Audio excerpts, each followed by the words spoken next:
Feliz noche, mi nombre es Lili Martínez y es un verdadero placer saludarles y compartir con todos ustedes en este Tonali Chignahui Zipactli, coordenada de gran carga creativa, aprendizaje y erudición, además de propicio para grandes inicios, una de las nuevas secciones de Caltonac, la cual hemos titulado Amatepec, Saber de Anáhuac. Esta noche Caltonac está en el entusiasmo de despertar su curiosidad y deseo de conocer y más aún de vivir la sabiduría de los pueblos preamericanos del Semanáhuac. Y estamos realmente felices, pues esta charla por fin la vamos a poder compartir en plenitud y sin contratiempos, pues hemos estado en otros foros con la misma intención y por circunstancias ajenas a nosotros no había sido posible. Es entonces cuando comprendemos que la vida tiene su propio plan, tiempo y espacio para cada cosa. De modo que demos la bienvenida al resto del equipo. Aquí con nosotros Rolando Lino, nuestro investigador meticuloso e incansable que disfruta de la filosofía. Feliz noche, Rolando, ¿cómo Buenas estás? noches, Lili. Buenas noches a todos. Gusto estar aquí. También saludamos a nuestro Tlacuilo, que con su sensibilidad extrae la magia de las imágenes que recrea, reinterpreta y comparte con nosotros todas las mañanas a las 5:45 en nuestras lecturas de Tonal. Feliz noche, Gerardo Ingram, bienvenido. ¿Qué tal, Lili? Buenas noches a todos. Un placer estar de nuevo aquí con ustedes. Ahora los invito en la nocturnidad que nos envuelve a dejar este espacio y llenos de gozo adentrarnos en los caminos detrás del espejo. Iremos hacia esos ojos estelares en busca de lo perdido. La ruta de hoy es Tonalpohualli, mirarse en el espejo. Y qué mejor guía para iniciar que nuestro Tlacuilo, a quien cedo la palabra. Muchísimas gracias. Pues sí, bienvenidos todos que nos están viendo en Zoom, en Facebook y en YouTube, también en diferido. Bien, pues tenemos ahí este estreno de Amatepec, el saber de Anáhuac, que como ya les comentaba Lili en la introducción, pues es la primera emisión que vamos a hacer con este nombre y con este nuevo concepto, en donde vamos a ampliar precisamente muchos de los temas que insinuamos o de repente tocamos nada más por encimita, porque no da tiempo, en las lecturas de la mañana y en algunas otras presentaciones que hemos tenido en la red. Entonces, bueno, hoy es la primera de esta serie, así que estamos de manteles largos, inaugurando este espacio nuevo. Y hoy vamos a presentar Tonalpohualli, mirarse en el espejo. Voy a hacer un poco de contextualización para dar paso a que Rolando nos explique digamos, la médula de la temática de este programa. Pero bueno, voy a hacer un poco de contexto para que sepamos qué es lo que por qué lo estamos abordando de esta manera y qué es en realidad lo que estamos abordando. ¿Cuáles son los temas que nos ocupan en Caltonac y para los fines que tenemos en esta presentación? Nosotros aquí en Caltonac estudiamos la iconografía, los Amoxin y particularmente el Tonalpohualli. Estudiamos la iconografía y la cuenta del tiempo. Recuerden que nosotros no consideramos el Tonalpohualli no un calendario, ¿sí? Es una forma reduccionista y pobre de referirse al Tonalpohualli, así que hablamos más bien de cuenta del tiempo, que implica otro tipo de cuestiones. Directamente de una fuente primaria, los Amoshtin, los objetos sagrados que por medio de imágenes comunican su tecnología y su conocimiento. Investigamos el Tonalamat, ¿sí? Que es el tablero, que es el documento donde está consignado la cuenta Tonalpohualli, que es primordial para comprender la cuenta de 260 días. La restauración y redibujo de estos trabajos permiten acceder a la simbología y rescatar datos que se consideraban perdidos y prácticamente imposibles de descifrar. Esa es otra de las vertientes que tenemos como trabajo en este grupo, Caltonac, que es la reconstrucción precisamente y la restauración de estas imágenes para poderlas traer a su esplendor y poder facilitar su estudio, su distribución y su divulgación. Aquí tenemos el ejemplo, por ejemplo, de la lámina 1, la que arranca el Tonalamat en el documento original Borgia, que está en el Vaticano, en su estado actual, que ya está bastante deteriorado. Y bueno, junto está la versión restaurada por este grupo, precisamente para poder pues estudiarla de mejor manera y poderla difundir. La primera parte de esa presentación la hemos llamado la escala de la realidad. comentaba anteriormente que el Tonalpohualli actualmente se considera como un calendario, lo cual es totalmente, yo creo, equivocado. No es solamente un calendario, sirve para contar el tiempo ciertamente, pero nosotros lo consideramos más bien la escala de la realidad. Primero que nada vamos a hablar brevemente sobre qué es lo que estamos viendo cuando vemos un producto o una herramienta como el Tonalpohualli, ¿sí? O los Tonalámatz, los Amoxtin, los llamados actualmente códices.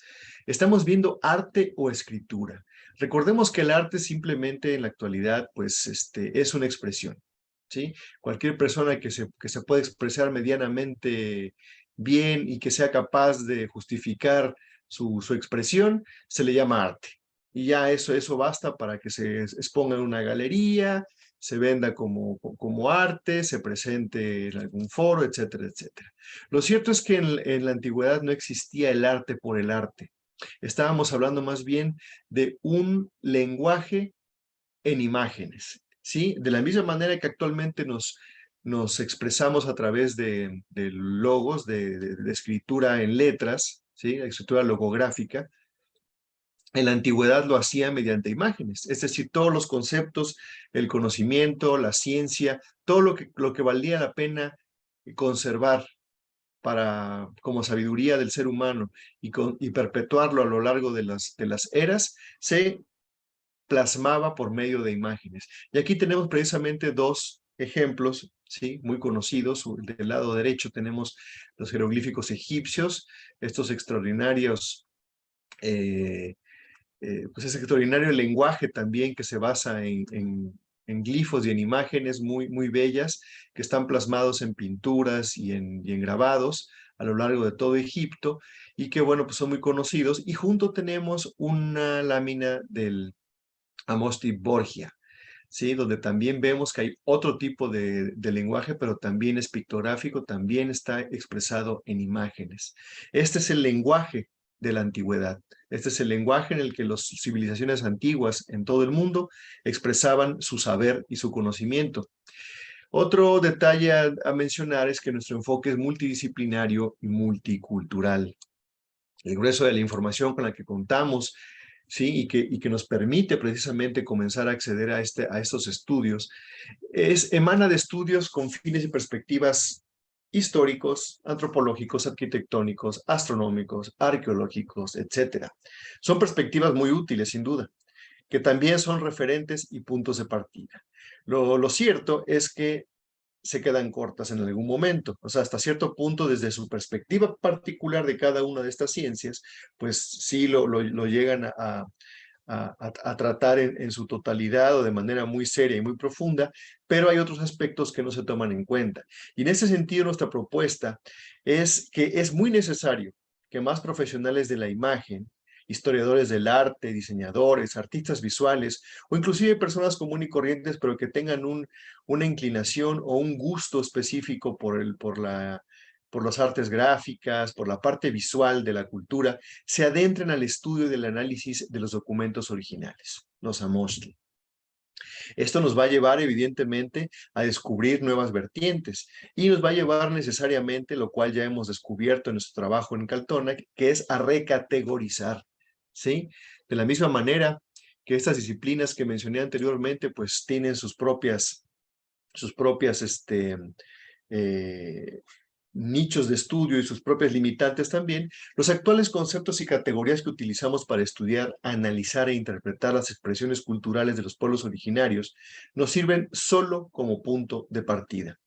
Pero es claro que en algún momento utilizaremos otras herramientas, diversificaremos nuestro arsenal de recursos analíticos y cuando haga falta, ¿sí? Eso es muy importante, tendremos incluso que crear nuevas categorías.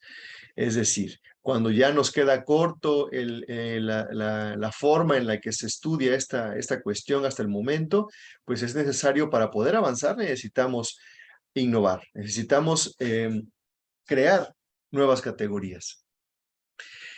Lo cual también nos lleva a pensar que, bueno, estas categorías no las vamos a inventar de la nada, ¿sí? Y tampoco las vamos a crear sí, como digo, de la nada, sino que son antiguas nuevas categorías, que de hecho están implícitas, ya están contenidas en todos los datos de la cosmovisión, la tradición oral y sobre todo en el Tonal Powali.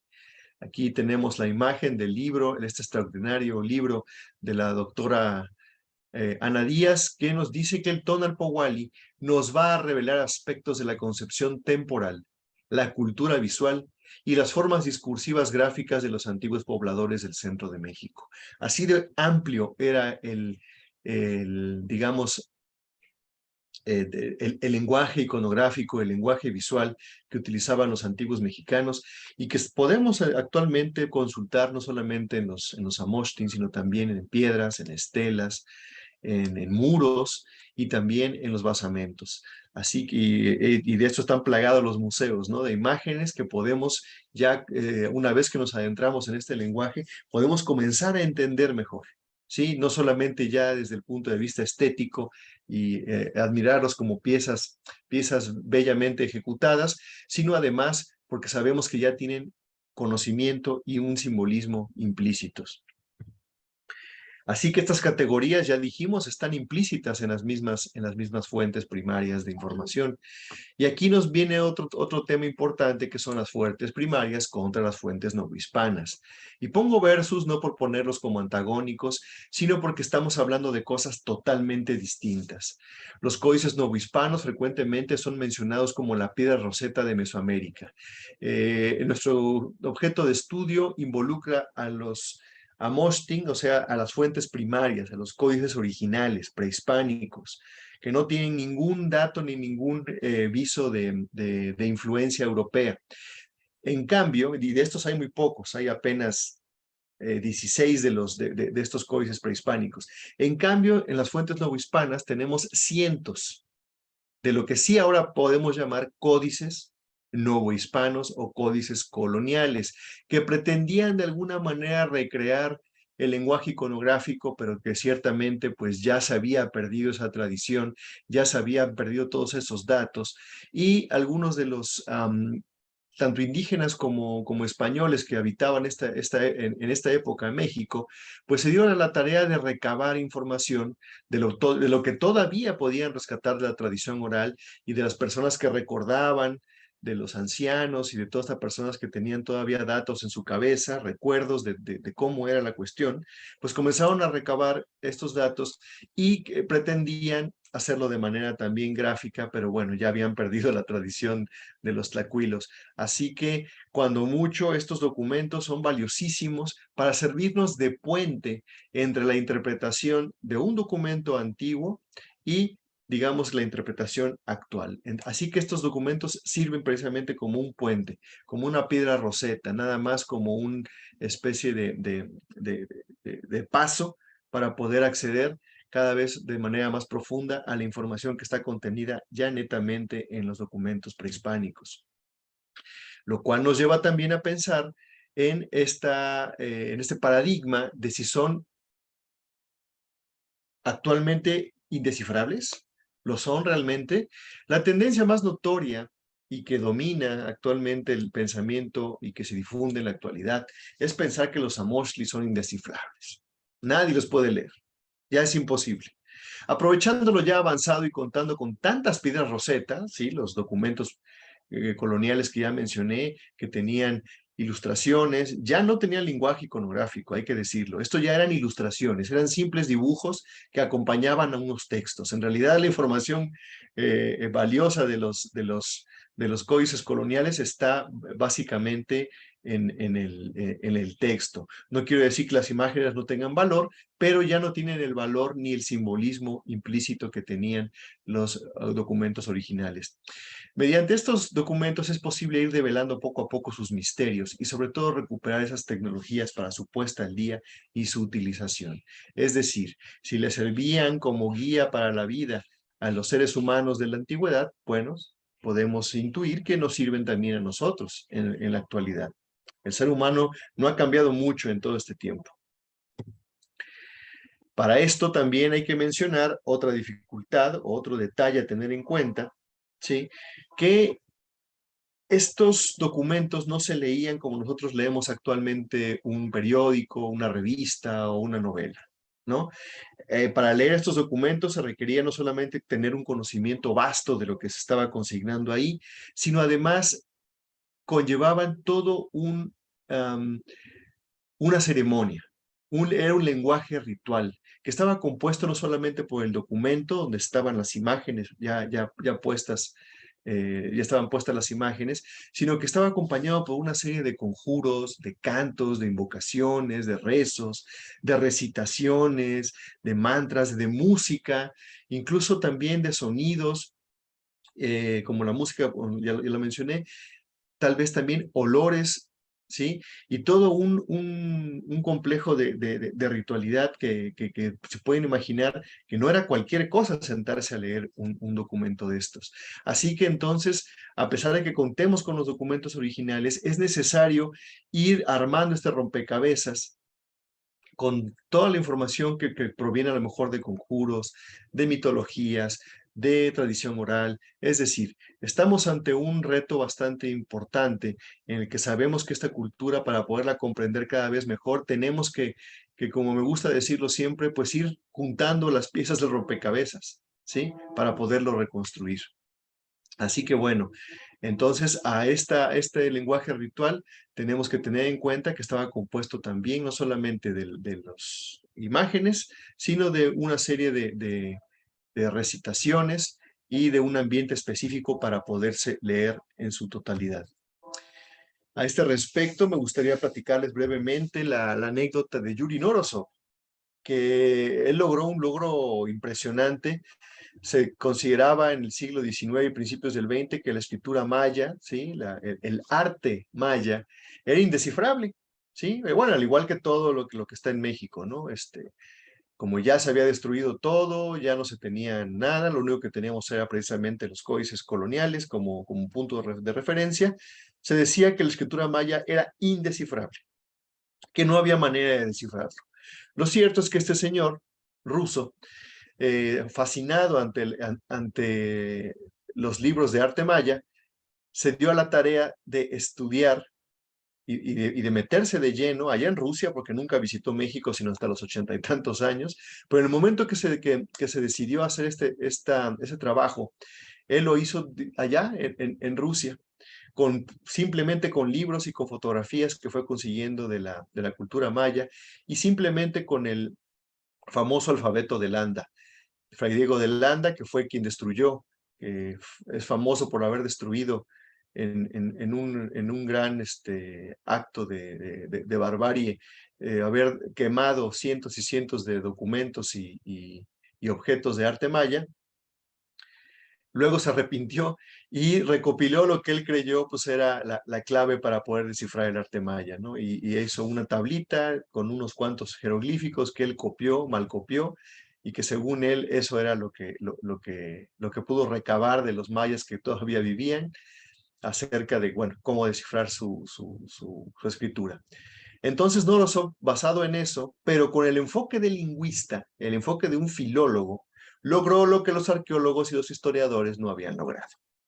Yuri Norosov decía que cualquier sistema o código elaborado por un ser humano puede ser resuelto por cualquier otro ser humano. Claro, no por cualquiera. Tiene que ser alguien dedicado y alguien que esté precisamente metido metido de lleno en ese tema para poder lograr un éxito en este sentido.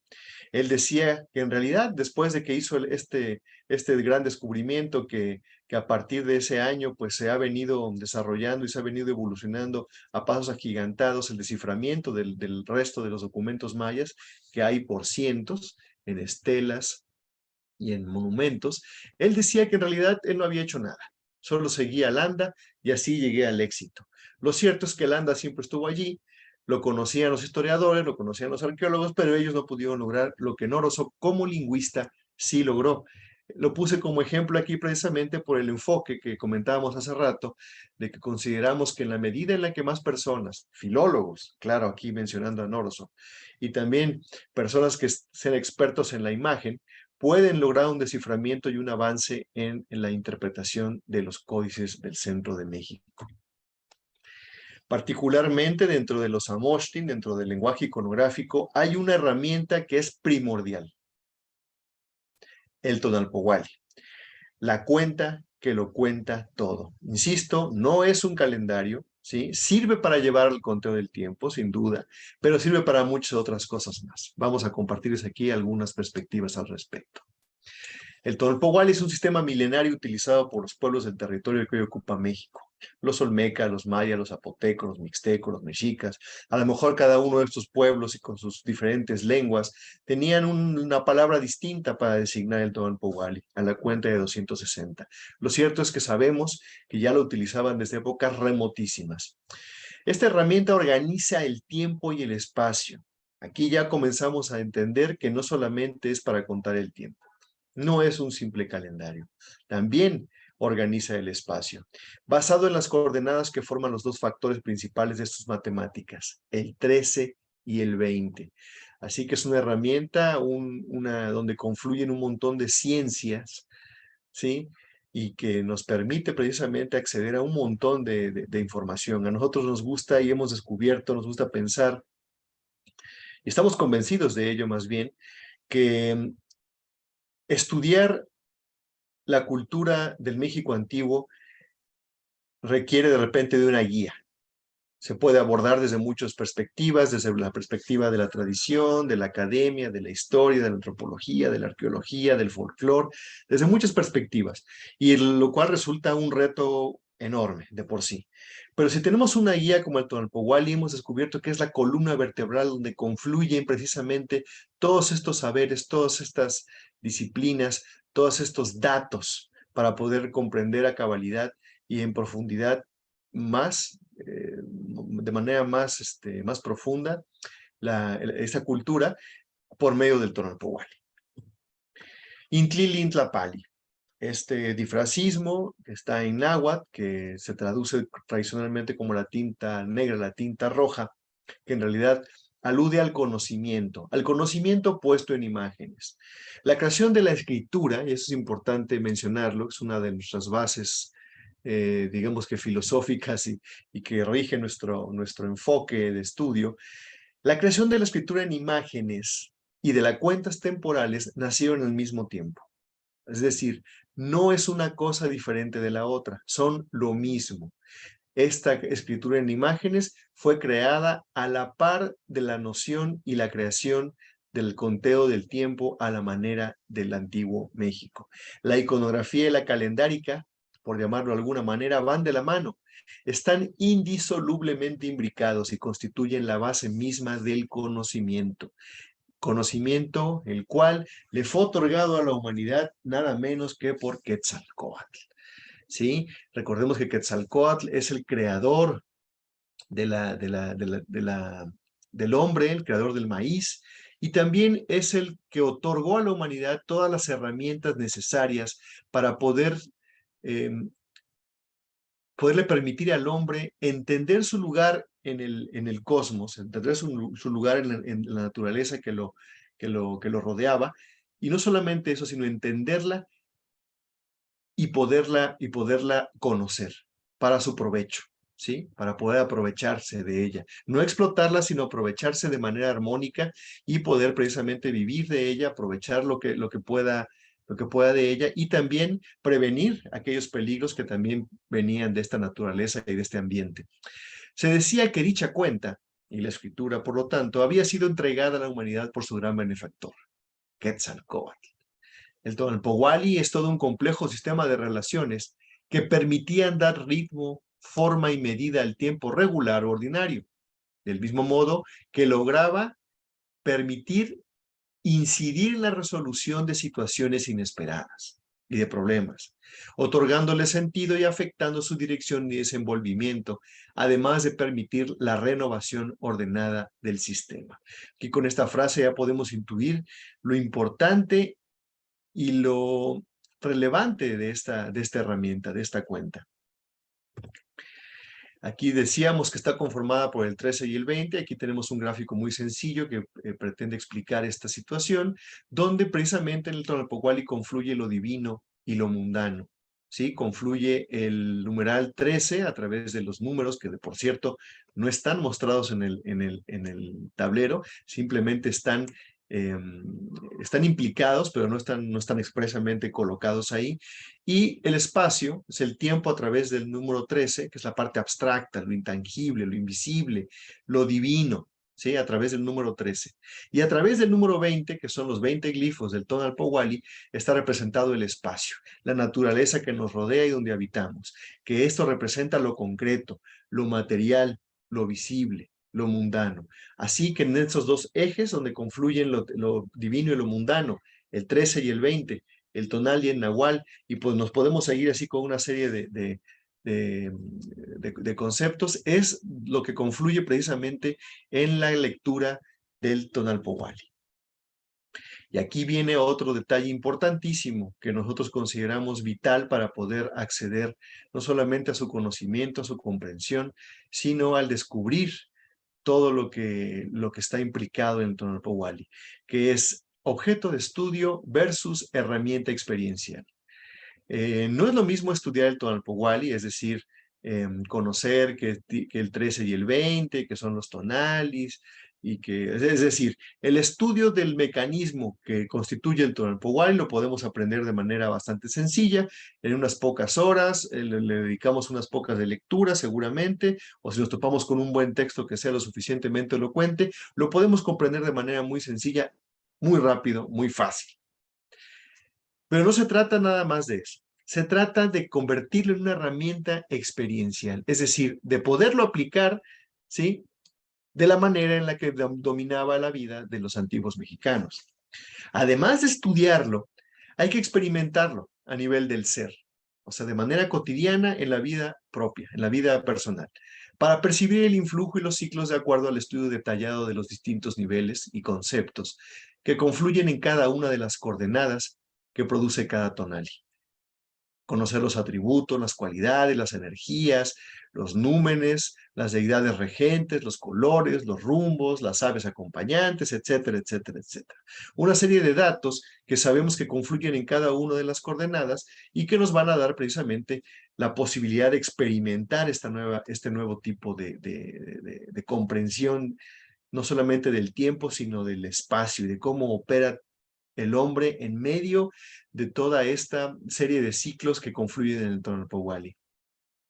Nosotros estamos convencidos también que experimentar un ciclo diferente, de una naturaleza y cosmovisión distinta a la que se experimenta cuando utilizamos solamente nuestro calendario solar, que es el actual, pues al experimentar esta cuestión, si cambiamos el ritmo, cambiamos todo.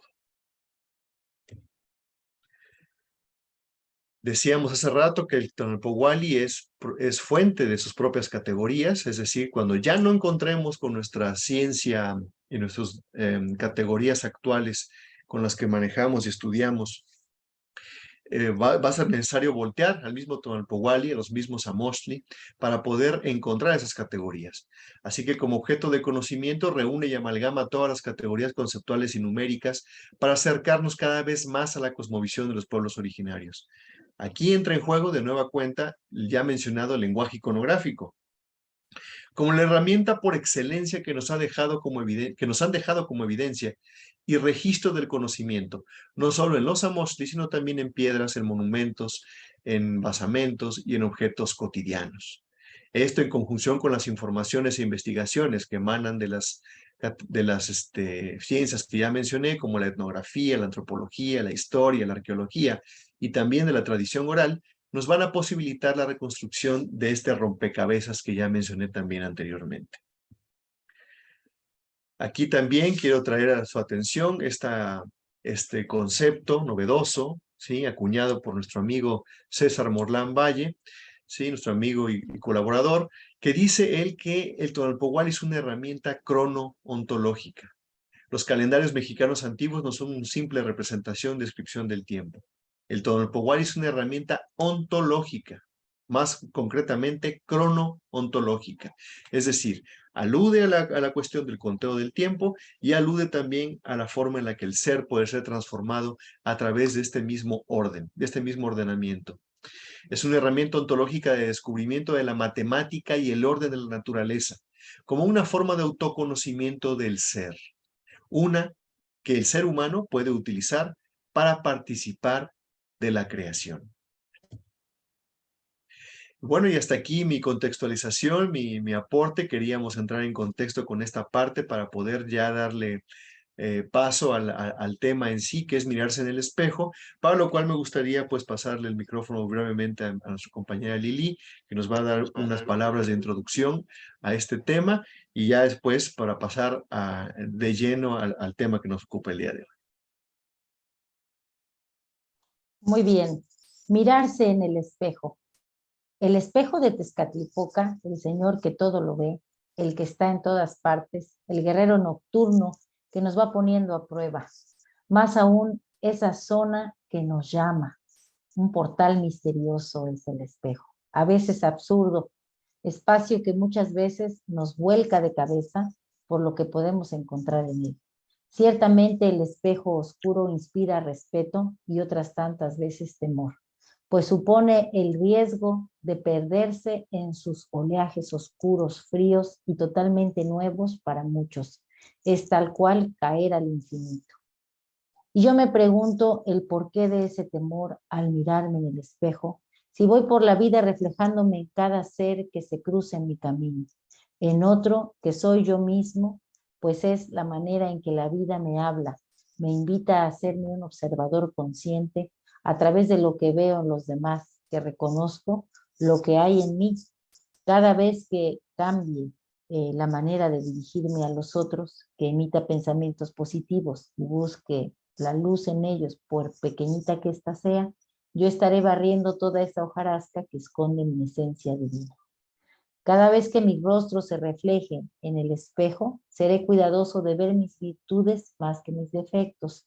Y cuando erre, cuando caiga, criticaré mi comportamiento y no a mi ser, a fin de alcanzar mi grandeza. Sin nombre, volveré a ser lo que era, un grito de luz envuelto en la sombra. Y bueno, pues ahora vamos con Rolando para que nos explique un poco más sobre mirarnos en este espejo. Muchas Gracias, gracias, Lili. Pues vamos a proceder a esta parte de la plática de esta exposición, en la que vamos a partir de un punto que llama mucho la atención, que proviene de las crónicas de inicios de la época colonial, de la época del virreinato, cuando se hablaba del Tonalpohualli, cuando se hablaba de esta cuenta. Se trataba de comprender, se trataba de comparar con lo que existía en Europa para averiguar qué era. Y cuando preguntaban a los informantes, casi siempre remitían a conceptos que llevan a pensar en el espejo y que creo que no se han estudiado con la suficiente profundidad. Le decían los informantes a Sagún cuando él les preguntaba qué significa o qué implicación tiene ver esos libros que ustedes tienen, por dónde va. Entonces ellos le respondían que era como ponerse un espejo ante la cara. Esta frase en especial pues nos ha llamado la atención aquí en Caltonac y por eso tenemos ganas de indagar acerca de estas palabras y ver por dónde está esa idea, hacia dónde lleva, por qué lo compararon con un espejo. Bueno, y eso es lo que da pie a esta plática de hoy. ¿Podemos pasar a la siguiente, por favor? Bien, dice uno de los testimonios, había entre estos naturales 5 libros, como dije, de figuras y caracteres. El primero habla de los años y tiempos, el segundo de los días y fiestas que tenían todo el año, el tercero de los sueños, embaimientos y vanidades y agüeros en que creían. El cuarto era el del bautismo y nombres que daban a los niños. Y el quinto, de los ritos, ceremonias y agüeros que tenían en los matrimonios. Aquí concretamente, aunque él lo está observando de una manera separada, prácticamente estamos hablando de un mismo documento, que es el Tonalámatl.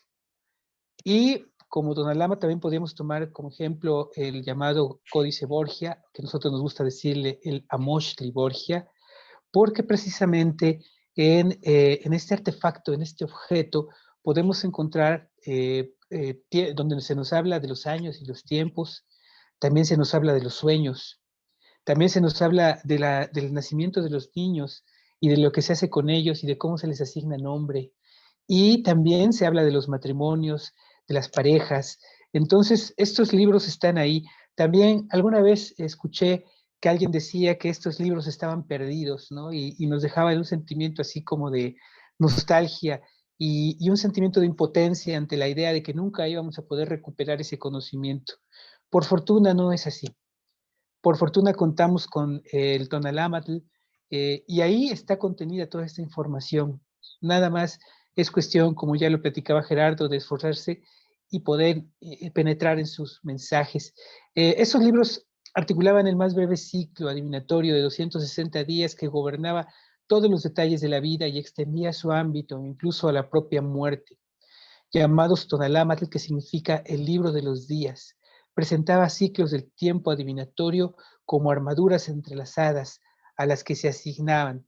Sí, lo que tenemos aquí es que desde una investigación muy antigua, una investigación que tomó muchísimos milenios, ya no estamos hablando de siglos, sino de milenios, en donde creo que lo más difícil y lo más meritorio es generar esta continuidad de generación en generación, de que la generación nueva tenga el interés y sobre todo la pasión para continuar esa observación del ambiente, observación de los cuerpos celestes, reiteraciones, movimientos, flujos naturales. Toda esta observación se fue guardando, se fue sistematizando hasta que se llegó a lo que hoy conocemos como el Tonalpohualli y que se expresa en el Tonalámatl, ¿no? Entonces, en primer lugar, es importante reconocer ese gran esfuerzo que hay detrás de todo eso. De este modo, no solo articulaban cantidades específicas de tiempo, sino que asimismo mostraban sus cualidades, explicaban cuáles fuerzas sobrenaturales influían en cada unidad y en cada ciclo, detallaban qué tipo de ritos debían celebrarse y cuándo, ayudaba en la interpretación de los sueños, señalando el camino de la acción apropiada. Los mexicanos lo consideraban pautas para vivir bien. Estas imágenes, ya concretamente en el Tonalámatl y en el Tonalámatl en extenso, nos van diciendo todos los días acciones muy concretas. Primero, a través de todo lo que está implicado en cada signo y en cada numeral, nos revelan un montón de datos acerca del ambiente, pero lo importante es que todos estos datos pueden llevarse a lo práctico. Algo que es valiosísimo de Tonalpohualli es que es excesivamente práctico.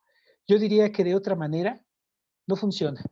Por eso nuestra reiteración constante es eso, llevarlo a la práctica, tanto desde la perspectiva del tacuilo y dibujar y aprender a entender el lenguaje, como a la hora de quien quiera conocer a fondo, no lo va a poder entender hasta que no lo lleve todos los días y lo comience a practicar, o como en el caso de nuestro compañero César Morlán, lo vuelva a cuentas y entienda cómo funcionaba ese urbanismo y esa ubicación de los diferentes edificios para crear armonía no solamente en una ciudad, sino en una armonía en todos los demás puntos donde había otras ciudades, ¿no? Todo estaba perfectamente dentro de un orden. Yo sabía de la existencia de Xochicalco, yo sabía de la existencia de Mitla, yo sabía de la existencia de las demás ciudades porque todos estábamos bajo el mismo sistema. No es real eso, aquello que dicen, no, es que eran una serie de pueblitos ahí diseminados y casi salvajes. No, esa es una visión que debemos comenzar a hacer a un lado. Eran pueblos que si bien cada uno tenía su propio lenguaje, sus propias costumbres, incluso en su zona geográfica cada uno tenía su propio entorno de vida alrededor, sus propios animales, y veían el mundo de una manera diferente, sí tenían un común denominador que precisamente era el Tonalpohualli. Entonces, ante esto, es importante mencionar qué es el Tona, porque finalmente el Tonalpohualli lo que nos está midiendo es el Tona, que es un concepto que sintetiza muchas cosas y lo pone como una variable general que podemos conocer. En ese sentido, es importante mencionar que nosotros aquí en Caltonac prevemos muy pronto realizar un programa especial dedicado exclusivamente al entendimiento y análisis del TONA. Lo consideramos muy importante porque todos los días estamos hablando del TONA en nuestro programa. Y en este caso vamos a dar esta breve explicación para que quede un poco más comprendido qué es. Bueno, pues el TONA es uno de los, podemos entenderlo bien si partimos de cómo se le llama al Sol. Uno de los nombres distintivos del Sol que muchos de ustedes seguramente han escuchado es el de Tonatiuh. Pero Tonatiuh no describe exactamente lo que nosotros vemos. Si nosotros pensamos, cuando oímos la palabra sol, pensamos planeta, pensamos esfera y todo eso, no. La traducción más adecuada, que ha sido apoyada tanto por investigadores como la doctora Ana Díaz, como Alfredo López Austin, es esta que dice que el tonatio es el que va tonando, el que va diseminando el tona a través del día. Pero al parecer otros cuerpos celestes, y esto es importante, también emiten esa irradiación. Al observar los términos asociados al concepto tona, encontraremos la referencia a la fuerza calórico-lumínica que irradia una fuente como el sol, pero también el viento, la luna, las estrellas. Esta se condensa en el cuerpo del maíz, en los productos que se cosechan y también en el cuerpo humano. El tona, entonces, es una irradiación, una energía, calorífica, ¿sí? Pero tiene diferentes aspectos. Y se supone que ese flujo de irradiación primigenia, porque es la que dio origen a todo, por eso es primigenia, es la que nos dio origen a nosotros mismos, complementa un ciclo que involucra directamente al ser humano, porque el sol, ¿cómo lo convertimos en esa energía? Bueno, pues para eso los pueblos antiguos desarrollaron una serie de productos como el maíz, como el girasol, como diferentes comestibles, cuyo enfoque es precisamente captar ese calor y convertirlo en un alimento todos los días para que nosotros podamos introducir ese tona a nuestro cuerpo y se va a convertir en la sangre. En esa sangre donde converge el líquido más importante, que es el agua, con el tona, con esa energía. Por eso la sangre es roja, por eso la sangre es tan enfática. Y el tona, precisamente en los Amoshtin, se representa a través del color rojo, ¿sí? Por esa relación sol, sangre, calor y energía. El tona entonces se irradia todo el tiempo, pero en diferentes cantidades, calidades y direcciones. Este circula a través del cuerpo de todos los seres, sean hombres, animales, vegetales o astros. Detrás de la concepción cronológica náhuatl se puede inferir una lógica orgánica y fluida, que resulta más compatible con nuestro campo de conocimiento biológico que con la astronomía y las ciencias exactas. Aquí es muy importante advertir que para entender bien esta ciencia antigua, partamos de un concepto. Nuestra ciencia es insular y ha optado por dividir y fraccionar el conocimiento en diferentes áreas de especialidad y después tratar de integrarlas a través de ciertas interacciones y comprender la ciencia como un todo, pero dividido en muchos departamentos. La tendencia entre estos pueblos antiguos de Anáhuac no era esa, era la opuesta. Era más bien tratar de crear una ciencia integrada, una ciencia que contuviera todo el conocimiento en un solo punto, ¿no? Había especialistas, por supuesto que los había, pero trataban de que un especialista pudiera tener una visión muy completa de todo lo que era el conocimiento que se tenía. Por eso es que se creó el Tonalpohualli, para poder tener un punto de partida general desde el cual poder atender otras áreas de conocimiento que era importante. También en este punto es muy esencial distinguir que cuando hablamos de un tonali, que es finalmente lo que vamos a medir en el Tonalá-Amatl, en el Tonalpohualli, no estamos hablando concretamente del día como lo entendemos nosotros.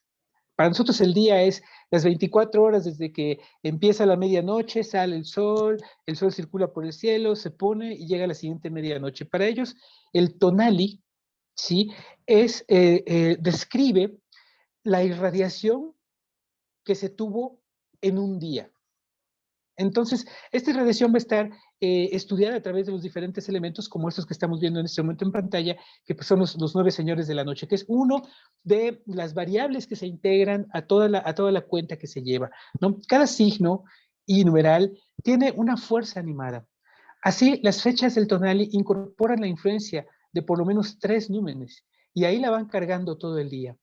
En su tránsito por el mundo, las emanaciones del tonali, que para ese momento se entiende, están vivas, incorporan nuevas cargas dentro de sus irradiaciones, que le son otorgadas por los personajes de diferentes series calendáricas. Así que cada una de estas imágenes está representando o conteniendo una serie de conceptos que son importantes a tomar en cuenta en el día, ¿no? El día de hoy, por ejemplo, tenemos a Zipacli, tenemos a Tonacatecuhtli. Bueno, ellos están representando una cierta cualidad de ese flujo que estamos percibiendo en la jornada de hoy y lo están traduciendo a una serie de atributos que para que puedan ser utilizados por nosotros cobran esta forma física como la de un ser humano, ¿no?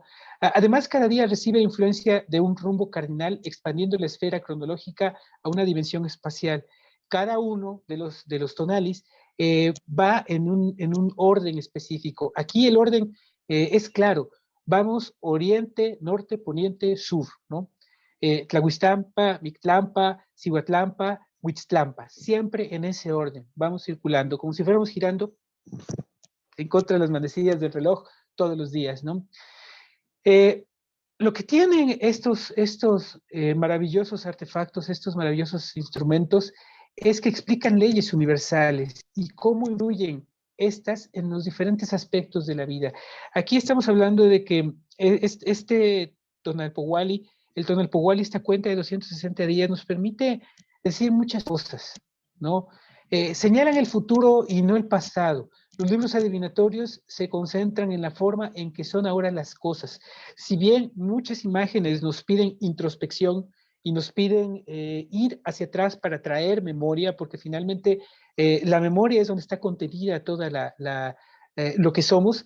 El libro, los Amoshli, ese tipo de Amoshli se concentran sobre todo en identificar qué condiciones hay en el momento actual con miras a aprovechar ese momento hacia el futuro.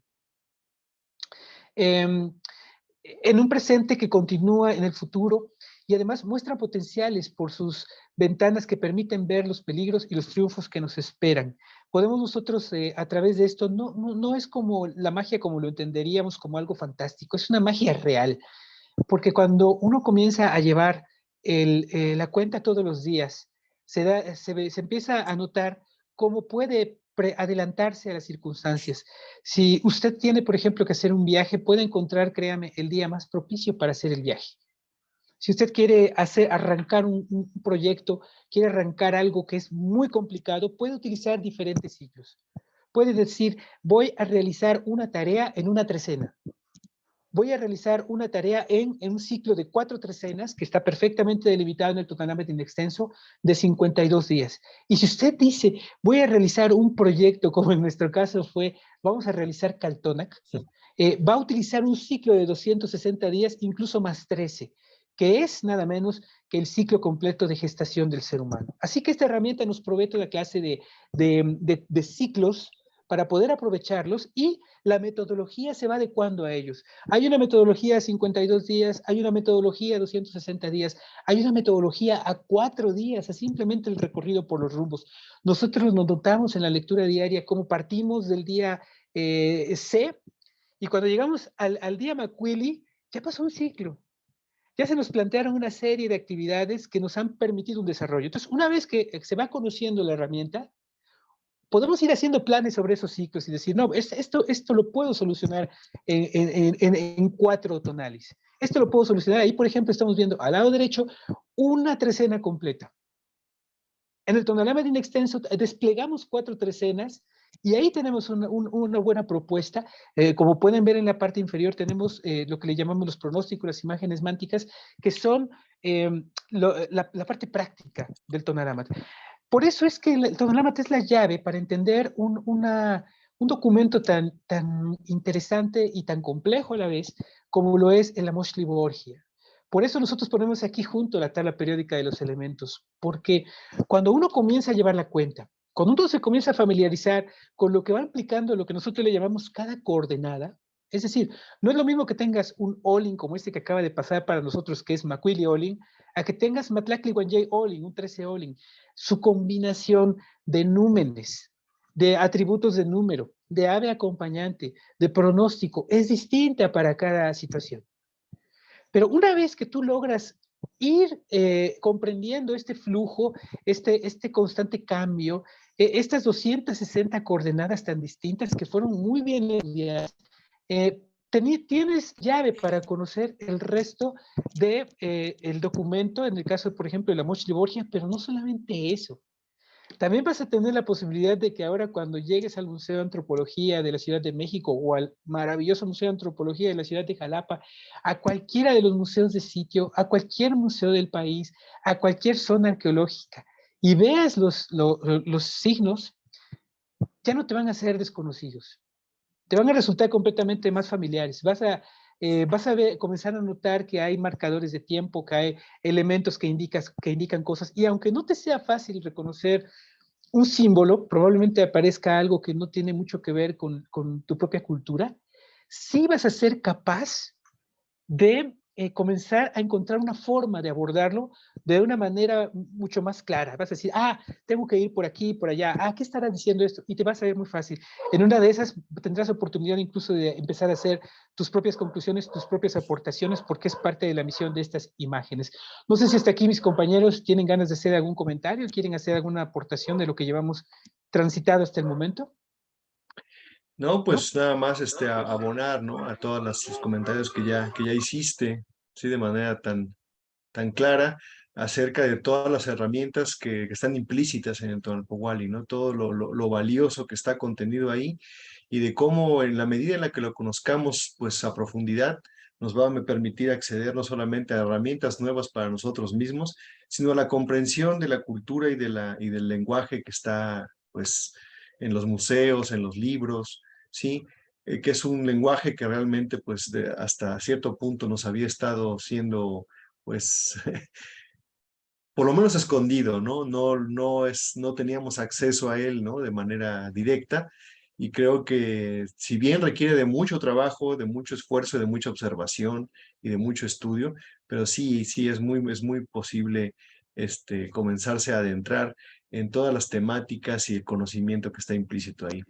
Y conocimiento que no por ser antiguo es caduco, todo lo contrario. Es un conocimiento que para nosotros está resultando un complemento perfecto para lo que ya conocemos, sin renegar de nuestra cultura occidental. Hay ciertas tendencias actualmente que quieren cancelar lo que ya se tiene por traer lo que se tuvo en la antigüedad. Yo creo que eso es una forma equivocada de abordar esta cuestión. Yo creo que más bien hay que lograr combinar ambas cosas. Hay que volverlo un complemento. Si bien era un complemento que estaba ahí, siempre estuvo ahí, pero que nadie nos explicaba, que nadie nos daba acceso. Ahora que ya podemos tener acceso a él, descubrimos lo valioso que resulta en conjunción con lo que tenemos actualmente. Así que no, una cosa no cancela a la otra. No hay un antagonismo entre ellos. Son conocimientos complementarios. Esto es lo que se me quedaba por ahí como pendiente mencionar. Y bueno, pues ya no sigo para que tú puedas continuar con la exposición, que está súper interesante. Yo No, quisiera incluso, sí, enfatizar, adelante, Lili. enfatizar que ciertamente, como lo has dicho, es una herramienta con la que uno logra el autoconocimiento. Es esa tabla, aquí la estamos viendo en la imagen, es ese Tonalama, en donde están los signos con toda la cuenta, los 260 signos, es el camino que uno a veces anda buscando para encontrarse, para descubrir la esencia divina que está en cada uno de nosotros. Es verdaderamente cuando tú le empiezas a probar y le empiezas a vivir, te das cuenta que es muy precisa y que incluso tiene esa habilidad de ir conectando un suceso con el otro y tú te vas anticipando, puedes empezar a predecir incluso qué va a venir para ti en el siguiente día. Entonces vives el aquí y el ahora, pero con mucha certeza, con mucha seguridad y con mucho placer. Y eso nos da esta herramienta. Claro, y no solo te conecta a nivel del día a día, sino que te conecta con la tradición, te conecta con la comida, te conecta con las costumbres, con las fiestas, con un montón de cosas que sabemos que están alrededor de nosotros, nuestra cultura, pero que, insisto, pareciera que están a veces como separadas, ¿no? Como que son expresiones separadas e inconexas. Aquí todo esto confluye.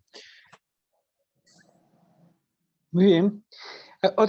Acerca de lo que decías, yo creo que a nuestros antepasados les quedaba muy clara la idea de que todo el conocimiento hay que integrarlo, todo, ¿no? Entonces, ahora que nosotros indiscutiblemente e innegablemente somos formados dentro de la cultura occidental, lo que nos corresponde, pues, es aprovechar las ventajas que tenemos de la cultura occidental, como en este caso es esta transmisión que estamos haciendo hacia muchas personas para llevar este conocimiento e integrar todo esto que, por fortuna, y en esta época que para mí ya es una época en la que por fin hay luz sobre esta información, porque imagínense, hace 300 años no había nada, ¿no? Hace 100 años era muy difícil hacerte de un tonalámatl, ¿no? Era algo muy restringido, a lo mejor había 100 personas en el mundo que sabían que era un tonalámatl, o fuera de nuestra cultura, fuera de quien todavía pudiera llevarlo en algunos lugares de México. Pero hoy en día tenemos acceso a todo eso, entonces creo que podemos aprovecharlo de una muy buena manera e incorporarlo a nuestra vida. Finalmente, aquí en Caltonac lo que nosotros hacemos es que eh, somos personas que lo aplicamos en nuestra vida diaria, que ya es para nosotros nuestra metodología. Yo tengo un trabajo como el de cualquier otra persona, pero precisamente las trecenas me ayudan a darle mucho orden a lo que voy haciendo para no perder de vista qué aspectos debo cuidar para llegar a la depuración, a esa crecimiento, como decía Lili, de manera personal, y que finalmente también bajo el enfoque de esta civilización implica que esa mejora individual es por mucho algo para poner al servicio de los demás, ¿no? Y es parte también de lo que nos ha llevado aquí en Caltonac a compartirlo, porque no tiene ningún sentido, sería como una especie de glotonería comer todo esto para uno mismo, ¿no? Se vuelve un conocimiento mucho más rico, ¿sí? Se vuelve un conocimiento mucho más rico cuando uno lo comparte. Es más, le plantea una exigencia a la misma mente para poder comunicarlo, que hace que ese conocimiento adquiera otro poder dentro de uno mismo, ¿no? Creo que a partir de hoy, quienes tengan oportunidad de escucharnos, por lo menos esperamos que comiencen a replantearse de una manera distinta algunos conceptos que vamos a ir abordando. Bueno, y entonces, si pudiéramos pasar a la Sí, siguiente, ¿no? sí, claro, y además un comentario breve. Tú me gusta que comentabas el otro día acerca de cómo es una herramienta que además te detona la intuición, Así es, exactamente, que es una porque herramienta que actualmente realmente no estamos ocupando en toda su amplitud. así es, porque si te das cuenta, hay personas que sí la utilizan, ¿no? E incluso a veces hasta es mal visto, es que es muy astuto, muy... No, pues es que es una herramienta fundamental. Y lo que no tenemos o lo que no hemos tenido es una metodología adecuada para desarrollarla. Entonces, la medida en que tú comienzas a ver esa ciclicidad y comienzas a ver que esa ciclicidad es efectiva en el día a día y después te das cuenta que es efectiva en la trecena y es efectiva en 4 trecenas, comienzas a darte cuenta que puedes intuir más y más y más lejos hacia atrás, hacia adelante. Porque también en ese sentido tú eres como si fueras un punto bisagra, un punto de espejo que va en desplazamiento. Tú vas viendo la vida, vas viendo hacia adelante, pero también vas haciendo, generando conciencia acerca de lo que vas dejando atrás, ¿no? O sea, te vas haciendo consciente de cosas que pasaron y que a lo mejor no valorabas. El tonalama tiene esa función también, ¿no? Que sus imágenes te detonan eh, todo ese ser primigenio que eres. Y eso es algo increíble, ¿no? Incluso lo derrama toda esa influencia y ese impacto en el mundo onírico, en la forma en la que tú ves ahora el mundo. Pero entonces, bueno, vamos a continuar penetrando en esto porque ya nos estamos acercando a ese núcleo tan interesante de esta charla.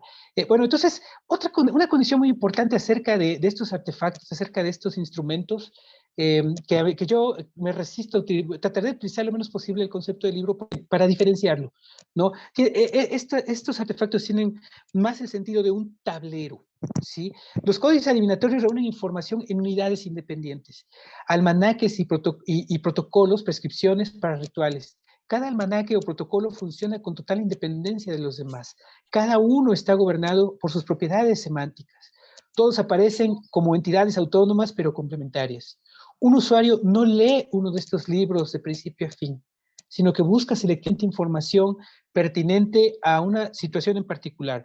Cuando nosotros desplegamos uno de estos libros, lo importante es que toda la información esté a la vista y comenzar a hacer todas las conexiones. Por ejemplo, cuando ves el Tonalámatl, es importante que veas la secuencia y digas, mira, venimos de Tecpatl, venimos de Ocelotl, venimos de tales signos, de tales numerales y nos encontramos en este numeral, ¿no? Por ejemplo, nosotros ayer estábamos Todavía hoy en la mañana, hace algunas horas, estábamos todavía en un signo flor, Xochitl.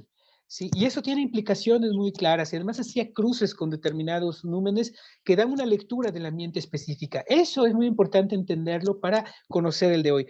Pero ¿qué pasa en la medida en que tú comienzas a estar ya consciente de cada vez más tonales, y luego de más trecenas, y luego de más tiempo, ¿no? Simplemente hacer una Una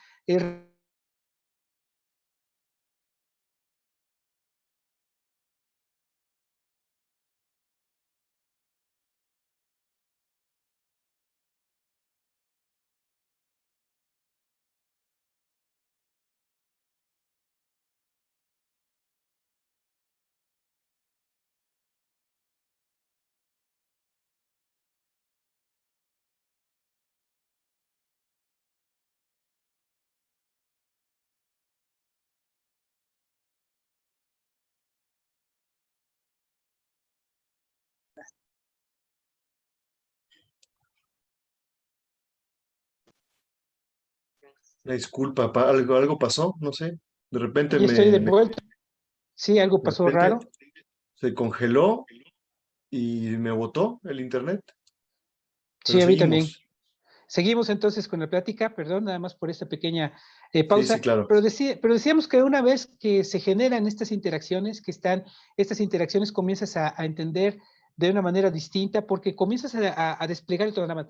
Recordemos que para hacer una lectura precisa de un tonali, lo que tienes que hacer es ver diferentes almanaques y combinar información de diferentes almanaques para poder entender más. Nosotros actualmente en la lectura diaria de tonali estamos leyendo el Tonalamat, estamos incorporando información de otros almanaques, pero precisamente una de las cuestiones que queremos ir haciendo, en la medida en que las personas que nos van siguiendo vayan familiarizándose más con el lenguaje, vamos a comenzar a integrar información de más almanaques porque es muy importante. Algunas nos van a hacer énfasis en el nacimiento, en todo lo que está implicado en el momento en que llegamos a este mundo, y también hay otros almanaques que nos van a enfatizar otros aspectos de la mente, como por ejemplo el mundo onírico. Algunos son más enfáticos con el mundo onírico, algunos son más enfáticos con el clima, con el medio ambiente que nos rodea, ¿no? Entonces, es importante entender esa forma de funcionar como tablero, ¿no? Es muy diferente. También es importante el concepto de contar, porque Tlapoua es un término que se refiere a contar y que sí tiene que ver como el concepto matemático de contar 1, 2, 3, 4, 5, pero también es un concepto que tiene otras caras. También se refiere a narrar, se refiere a describir, a explicar. El adivino no solo cuenta días. La íntima relación entre la cuenta y el porvenir es característica de la adivinación. Y aquí es donde también es muy importante entender qué es la adivinación, y sobre todo en el contexto del Tonalámatl, porque al hablar de adivinar, de pasar a lo divino, es pasar también al entendimiento de lo que podríamos llamar el tiempo divino.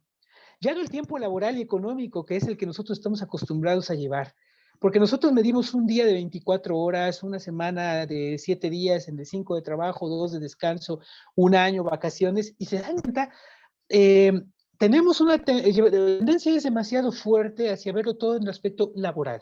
Está bien, porque finalmente parte del centro de nuestra cultura es la economía y toda parte, pero no es la única. Lo que nos está dando el Todelamat es otro aspecto de nuestra propia vida, ¿no? Al hablar del tiempo divino, hablamos del tiempo divino no de un Dios creador que está arriba y que puso el tiempo, no, hablamos del tiempo divino de nosotros mismos, porque recordemos que el Tonalamat lo que nos está invitando constantemente es que nosotros nos convirtamos en esa divinidad, nosotros somos una reunión de esa divinidad, somos un cúmulo, nosotros acumulamos toda esos potenciales que se están manifestando en el día. Nosotros una de sus manifestaciones. Entonces, eso es lo que convierte a ese tiempo, al entendimiento del tiempo, como lo ve el Tonalama, a una forma divina. La palabra adivinación al final viene del latín adivinatio y significa acción y efecto de predecir el futuro. Sus componentes léxicos son el prefijo ad, hacia, divus, Dios, inus, relativo, más el sufijo usado para formar verbos. En este caso, nosotros hablamos de un tiempo que al ser un tiempo mucho más eh, relacionado con lo mítico, relacionado con lo primigenio, adquiere otro lugar en nuestra mente. Por eso tanto se nos exige, y ya lo veremos un poco más adelante, la ritualidad. Se nos dice, se nos exhorta constantemente a lo ritual, porque lo ritual nos conecta de otra manera con el tiempo. Estamos en el día a día, estamos en un tiempo en donde tenemos que estar siempre pensando rápido. Si vivimos en una ciudad, vamos, comemos, salimos de la oficina, tomamos un descanso, no tenemos tiempo de muchas cosas, llegamos cansadísimos a la casa, nos dormimos, nos perdemos. Nos levantamos al día siguiente igual, y perdemos ese seguimiento del tiempo, que en este caso nos pide específicamente de algunos días tomarnos el tiempo para pensar en nosotros, para integrar una serie de condiciones a nuestra vida. Tlapohua, adivinación. La adivinación permea la totalidad de la vida religiosa y se encuentra indisolublemente ligada a lo ritual. Según el antropólogo británico Hogarth, se puede considerar al ritual como un recurso a escala social para actuar sobre la realidad, obtener la vida y todo lo relacionado con esta salud, la fertilidad, la riqueza. Todo ritual constituye un sistema de prevención de riesgos y reparación de daños que la sociedad instrumenta por medio de su grupo de dirigentes y especialistas. Por eso no es casualidad que en los pueblos antiguos ser dirigente no era como hoy en día un privilegio así de, ay, voy a ser millonario, voy a tener guardaespaldas y me voy a volver intocable y voy a hacer corrupción. No era así. No digo que haya sido perfecto, pero por lo menos lo que nos ha llegado como testimonio de cómo era cuando te tocaba ostentar el poder, también se enfatiza mucho, no, es que había una nobleza, nos quieren hacer pensar como los señores feudales y Europa. No, era un poco diferente la organización y eso está visto en la evidencia arqueológica. Había mucho movimiento en ese sentido, había cambios constantes de la gente que gobernaba. Y en este caso la gente que gobernaba era la que tenía que llevar efecto, porque eran precisamente los nahuales, los que cuando dicen la casta sacerdotal, nos imaginamos a los frailes gobernando. No, eran los nahuales. Eran gente de conocimiento, eran gente que había pasado muchas generaciones estudiando el tiempo, estudiando este sistema de desarrollo, y que por eso tenía el conocimiento para guiar a un pueblo en el urbanismo, en la agricultura, en el estudio de la propia mente, en los calpulis, en todas partes. Entonces, estas personas también eran las que se realizaban las funciones. Ya veremos eso un poco más adelante, pero efectivamente eran los que públicamente se realizaban las funciones en los actos, podríamos decir, divinos o los actos festivos o las conmemoraciones, ¿no? Para dar un ejemplo de cómo, hasta dónde tenía que entrenarse la voluntad, porque precisamente el tonalama se trata mucho en eso, ¿no? Entonces, en muchos lenguajes mesoamericanos, la palabra que significa leer también significa ver. En su calidad de instrumentos para ver o de espejos, los códices adivinatorios permiten a los adivinos ver cosas que de ordinario son oscuras. Por ejemplo, el futuro o situaciones que causarían enfermedad. Como dice Enrique Florescano, un investigador muy bueno, dice, el sabio, el erudito o el lector de códices adivinatorios tiene el poder de ver y de hacer ver lo que permanece oculto al ser humano común. Y aquí podemos darnos cuenta que cómo deconstruir esos testimoniales de inicio del virreinato. No se debía a que se conectaran con fuerzas sobrenaturales y les transmitieran conocimientos, no.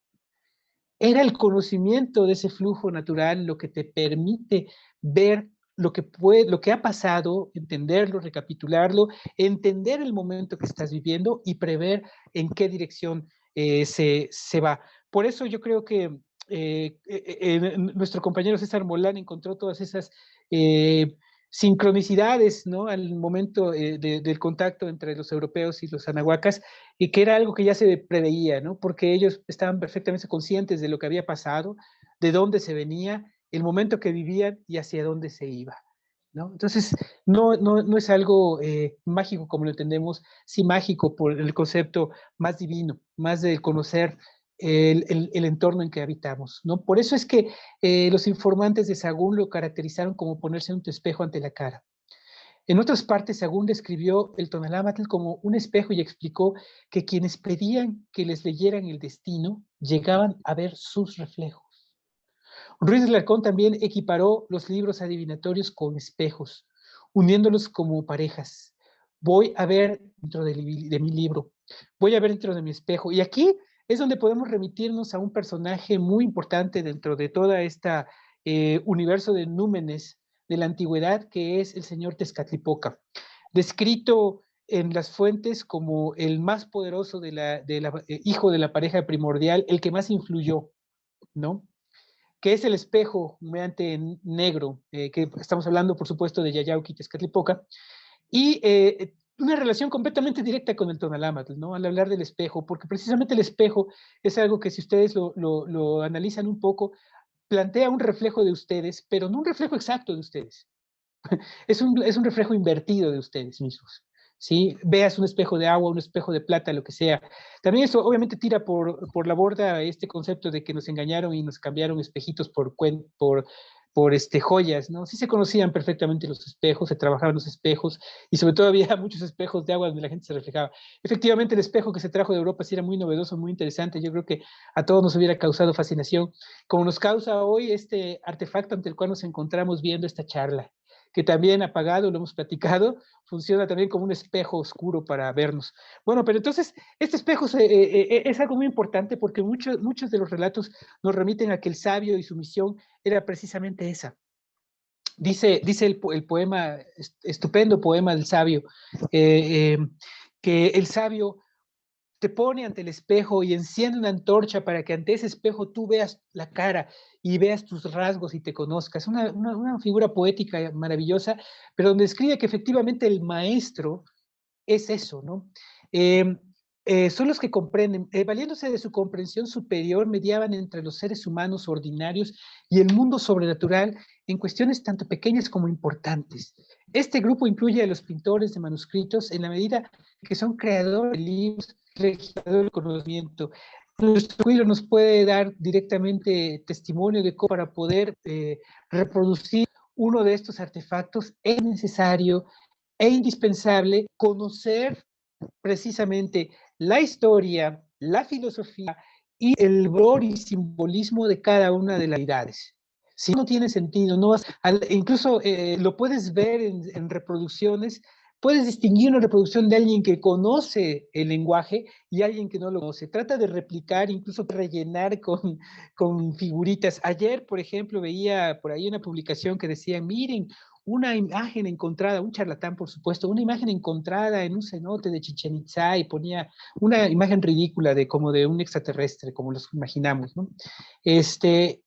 Pero tú conoces el lenguaje, te vas a dar cuenta en el acto de que eso no tiene nada que ver con el lenguaje y con la tradición del lenguaje de los diferentes pueblos de Anáhuac, ¿no? Por eso es muy, muy importante conocer esto, pero imagínense, ¿no? Un maestro, un tlacuilo, como nuestro tlacuilo, pues tiene que profundizar en ese lenguaje muchísimo para poder entender que cada signo que va colocando, cada detalle, la pluma, el papel ensangrentado, una garra, cada uno de esos elementos nos está indicando una condición que puede cambiar de acuerdo al contexto, ¿no? Pero en el centro mismo se encuentran también los sabios, adivinos, hechiceros, curanderos, comadronas, médicos, todos los que ven y comprenden lo que otros no. Por eso es que había diferentes especialidades, ¿no? Había quienes leían el Tonalámatl y lo que lo que eran capaces era de prevenir los cambios en el clima, y había otros que eran médicos, y por supuesto también existían los que eran terapeutas, los que se plantaban frente a la diosa Tlazolteotl en esta imagen maravillosa. Miren nada más qué potencia de esa imagen de Tlazolteotl, ¿no?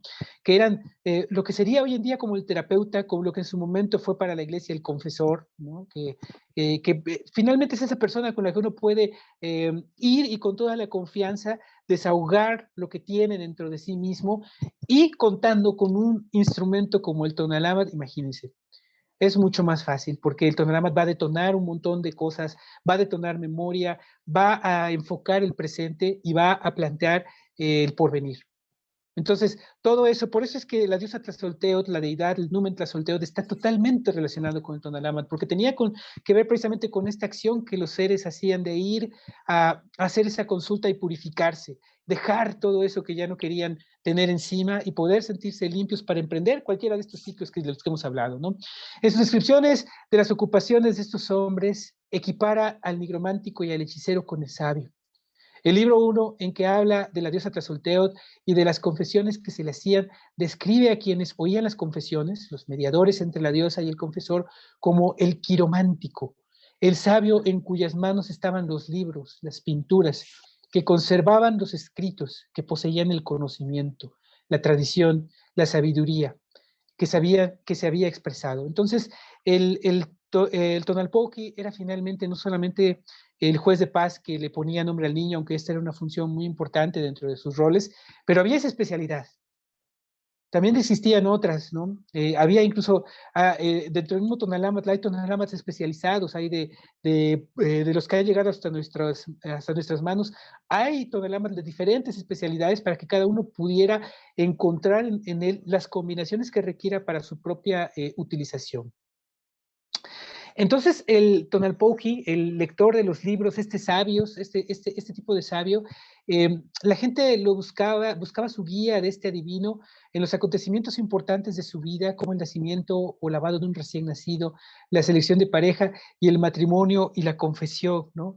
Y otra vez, la imagen que nos ha llegado, y creo que esto muy influye, y es obvio, ¿no? Se entiende, no hay que concentrarnos en estos enojos de esa época, sino más bien en esforzarnos en entender hoy el presente, ¿sí? Porque en esa descripción de lo que trataba de decirse siempre era como describirlos que eran como charlatanes, ¿no? Como tramposos. Y por eso es que ahora tenemos mucho de eso, ¿no? Cualquiera que ahí prende fuego y hace un montón de malabares, nos quiere expresar que es un hombre de conocimiento y desprestigia esta función. No es eso. El hombre de conocimiento en aquel tiempo, un hombre que pasaba mucho tiempo estudiando, mucho tiempo en la escuela, mucho tiempo metido en esa dinámica eran personas limpias, eran personas con una gran disciplina. Incluso en el Códice Florentino se hace la comparación, dice, el buen nigromante hace esto, es un pulcro, es un hombre que se entrega, un hombre que no tiene intereses a la hora de efectuar el trabajo, y dice, y el mal nigromántico es el que hace el que engaña, el que miente, el que dice lo que no sabe, en fin, ¿no? Todo eso, establece muy esa diferencia, ¿no? Entonces, cuando hablamos aquí de esto, no es algo que invocara fuerzas sobrenaturales, no, era el conocimiento, la observación, las capacidades de observación que se desarrollan al llevar el Tonalámatl. Eso es increíble, por eso hablábamos de la intuición, ¿no? Entonces, un buen matrimonio se basaba en la compatibilidad de los signos y números del día de la pareja, pero también era importante organizar la ceremonia en un día de buena disposición.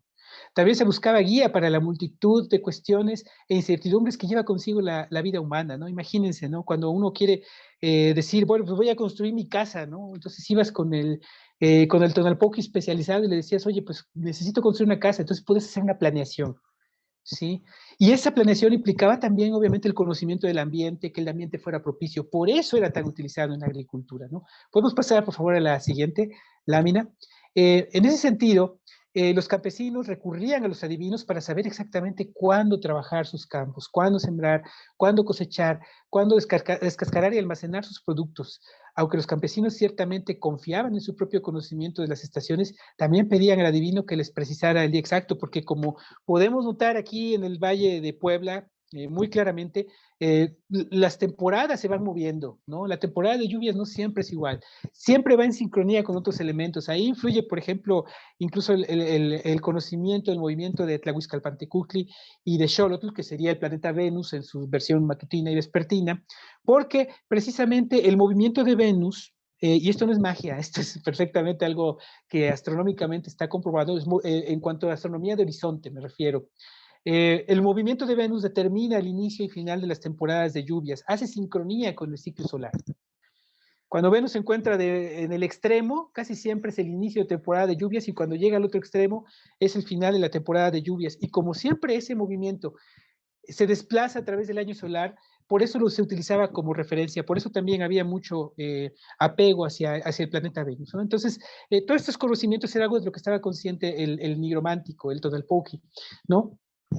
También cumplía este rol que es muy importante, que es el del juez de paz, que también es maravilloso y es muy bonito entender esos ciclos humanos, porque una de las esencias del Tonalpohualli es que está basado precisamente en la cuenta de 260 días, que es el mínimo, hoy lo sabemos a través de una gran variedad de estudios científicos que están ahí para demostrarlo, que el mínimo que se requiere para que un niño, para que un bebé, un producto dentro de su mamá, pueda nacer en condiciones de supervivencia, el mínimo de tiempo que tiene que transcurrir son 260 días.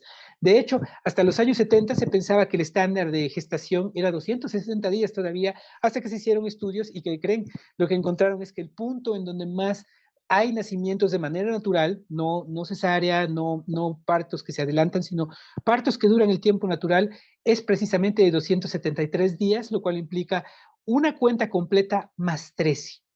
Entonces, precisamente todas las personas que estaban involucradas con los nacimientos, que eran tanto el Tonalpoqui como los médicos y las parteras, que eran las que atendían el momento del nacimiento, todos estos estaban también relacionados con la cuenta. Obviamente, una persona que atendía un parto con el Tonalámatl entendía perfectamente cuándo podía ser el nacimiento. Recordemos también que en esta civilización no teníamos los prejuicios así de ver el sexo como algo, ay, sí, no quiero ver, no quiero tocar, no.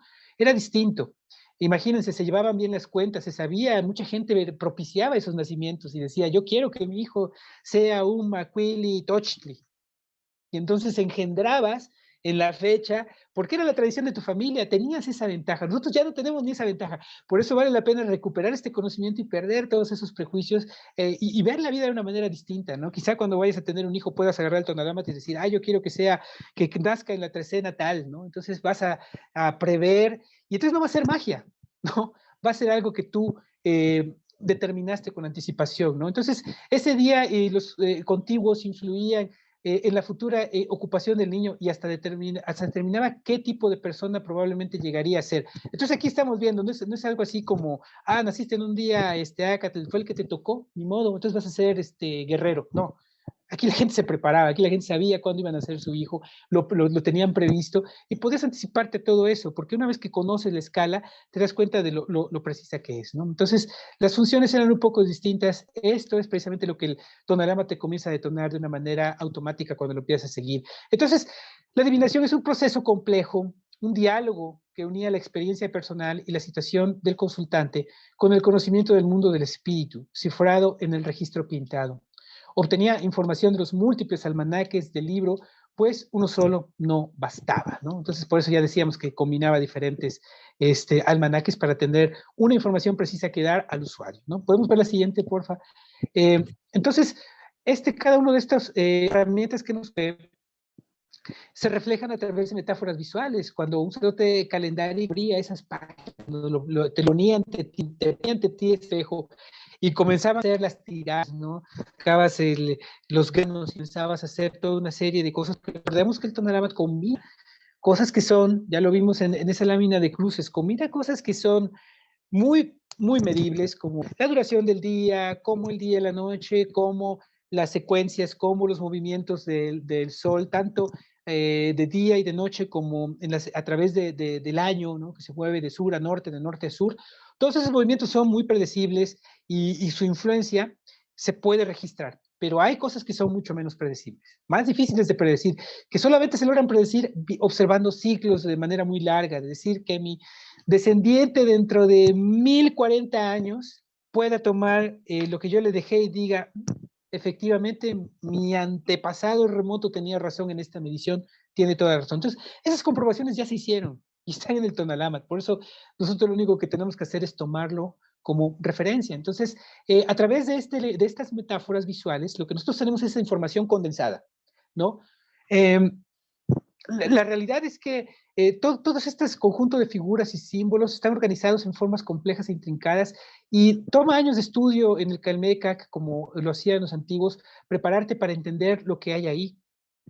Este vocabulario gráfico tan peculiar, las metáforas visuales, la sintaxis, la estructura de los Tonalámatl, el proceso de identificar un destino no se limita simplemente a leer y anunciar un mensaje. Lo que tienes que hacer es combinar, y ahí viene el gran don del Tonalpoqui, porque el Tonalpoqui lo que tiene que hacer es, con toda la experiencia, con toda la visión, toma esos signos y los entrelaza. Esa es su magia, ¿no? Esa es la verdadera magia del Tonalpoqui. Bueno, podemos pasar al siguiente. Entonces, los códices adivinatorios cubren una vasta gama de temas, como lo pudimos ya notar.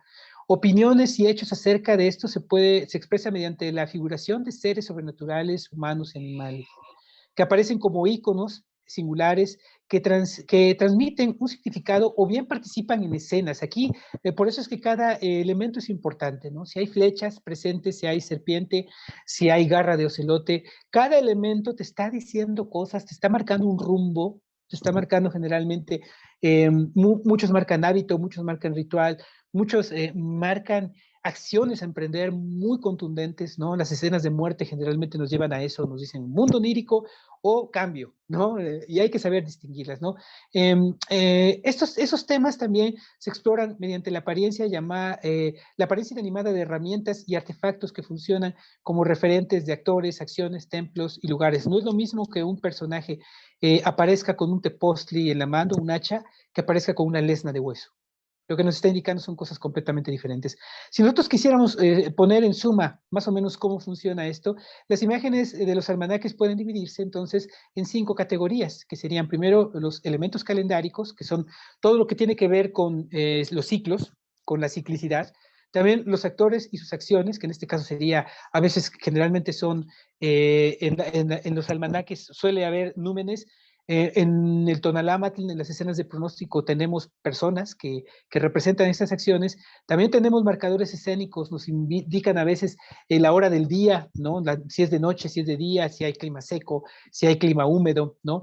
También nos marcan pertrechos, instrumentos, eso es muy importante. Un ikpali, donde está sentado el personaje, a veces son taburetitos muy bonitos, así de pielecita de ocelote, a veces son lo que estamos viendo dentro de los objetos es recurrentemente un cali o una vasija con un contenido. Todo eso es importante a tomar en cuenta. Y también los símbolos y sus significados, ¿no? En este caso, recordemos que muchos de estos tienen que ver con animales, con soles, estrellas, ojos proyectados, en fin, hay una gama de elementos que debemos tomar en cuenta para poder tener una lectura completa a la hora de estos libros, ¿no? Precisamente nosotros ahora estamos promoviendo una serie de cursos para aquellos que ya quieran de verdad sumergirse y comenzar el camino ya profundo de este conocimiento, y que puedan dar ese salto, ese brinco, esa diferencia, y ya además de irse familiarizando con el día a día, puedan también comenzar ya a hacer sus propias lecturas ya de manera individual, que es lo más fascinante, ¿no? Aquí, de manera personal, con mi hijo, nos gusta mucho sentarnos a desplegar el Tonalámatl y hacer nuestros propios juegos con maíces y con cosas para poder ir viendo eso que proyecta el mismo Tonalámatl y las posibilidades que da, sobre todo, ¿no? Como instrumento, podemos encontrarle nuevas incluso. No basta simplemente con identificar las imágenes visuales en un sentido gráfico de comunicación. El significado de estos elementos también queda determinado en parte por su lugar en la sintaxis del sistema, ¿no? Así es, la posición que ocupa el objeto es muy importante. En este caso, pulimos la serpiente porque, vean, esa serpiente además, en el mismo Tonalámatl es inusual esa serpiente negra, porque ese color negro nos puede remitir mucho a esas serpientes primigenias que se generan en una imagen que tengo aquí a mis espaldas, en la lámina 29 del Borgia, ¿no? Hay la aparición de unos flujos serpentinos, que son negros, que son oscuros, ¿no? Entonces, esa serpiente a mí me remite mucho a esos flujos primigenios. Entonces, aquí fácilmente nos puede estar hablando de esos flujos primigenios porque estaban más en un acto ritual, hay un tipo de asiento específico, hay atados de leña, hay una bola de hulo ornamentada, una autelolocti, que son aromáticos, que se prenden y producen un olor, y también hay ahí una rama en la cual, bueno, con esas ramas secas se hacían bolas, a veces montículos, donde se depositaban las espinas y la sangre del autosacrificio. Entonces, todos esos elementos rápidamente los vamos leyendo y nos van dando una lectura. Entonces, no hay la serpiente ahí, que poner la serpiente descendiendo de la noche, color rojo, o la serpiente de coral, imitando el falo, el órgano sexual. Son diferentes contextos. Entonces, todo eso hay que entenderlo, ¿no? La figura de una serpiente puede ser siempre una serpiente, pero su posición en un almanaque determina si se debe leer icónicamente, como una ofrenda, indexicalmente, como elemento cualitativo, o simbólicamente, como signo del día, porque recordemos que también la serpiente puede estar marcándonos un día coatl, que no es el caso de esta imagen. En esta imagen nos está marcando otra cosa, ¿no? Entonces, si podemos pasar a la siguiente, por favor. Aquí tenemos una fotografía de una persona que admiramos mucho, una persona a la que apreciamos mucho y con la que hemos tenido la fortuna, el privilegio verdaderamente de platicar con ella, la doctora Katarzyna Mikulska, que tanto ha aportado en los últimos años, en los últimos 15 años, ¿no? Muchísimo ha aportado su trabajo al entendimiento de este lenguaje, y bueno, a quien le mandamos también un saludo. Y bueno, la información plasmada en forma gráfica podría ser verbalizada en forma de un discurso continuo. Si bien no se trata de una reproducción al pie de la letra, un modelo original único y fijo y ontológicamente anterior, como el que se registra o reconstruye en un sistema con el principio glotográfico predominante. Nuestro lenguaje, el lenguaje de nuestros libros es un principio glotográfico. tiene aplicaciones muy importantes porque nosotros podemos ahí tener exactamente una descripción de algo tal y como el autor la quiso, por ejemplo, el caso de un texto, ¿no? Si leyeras una novela, lees exactamente una secuencia de palabras tal y como si estuvieras escuchando al escritor que te lo está platicando, ¿no? Te está narrando palabra por palabra cómo son las cosas. En este tipo de instrumento, como el tonalamatl, no es ese el fin.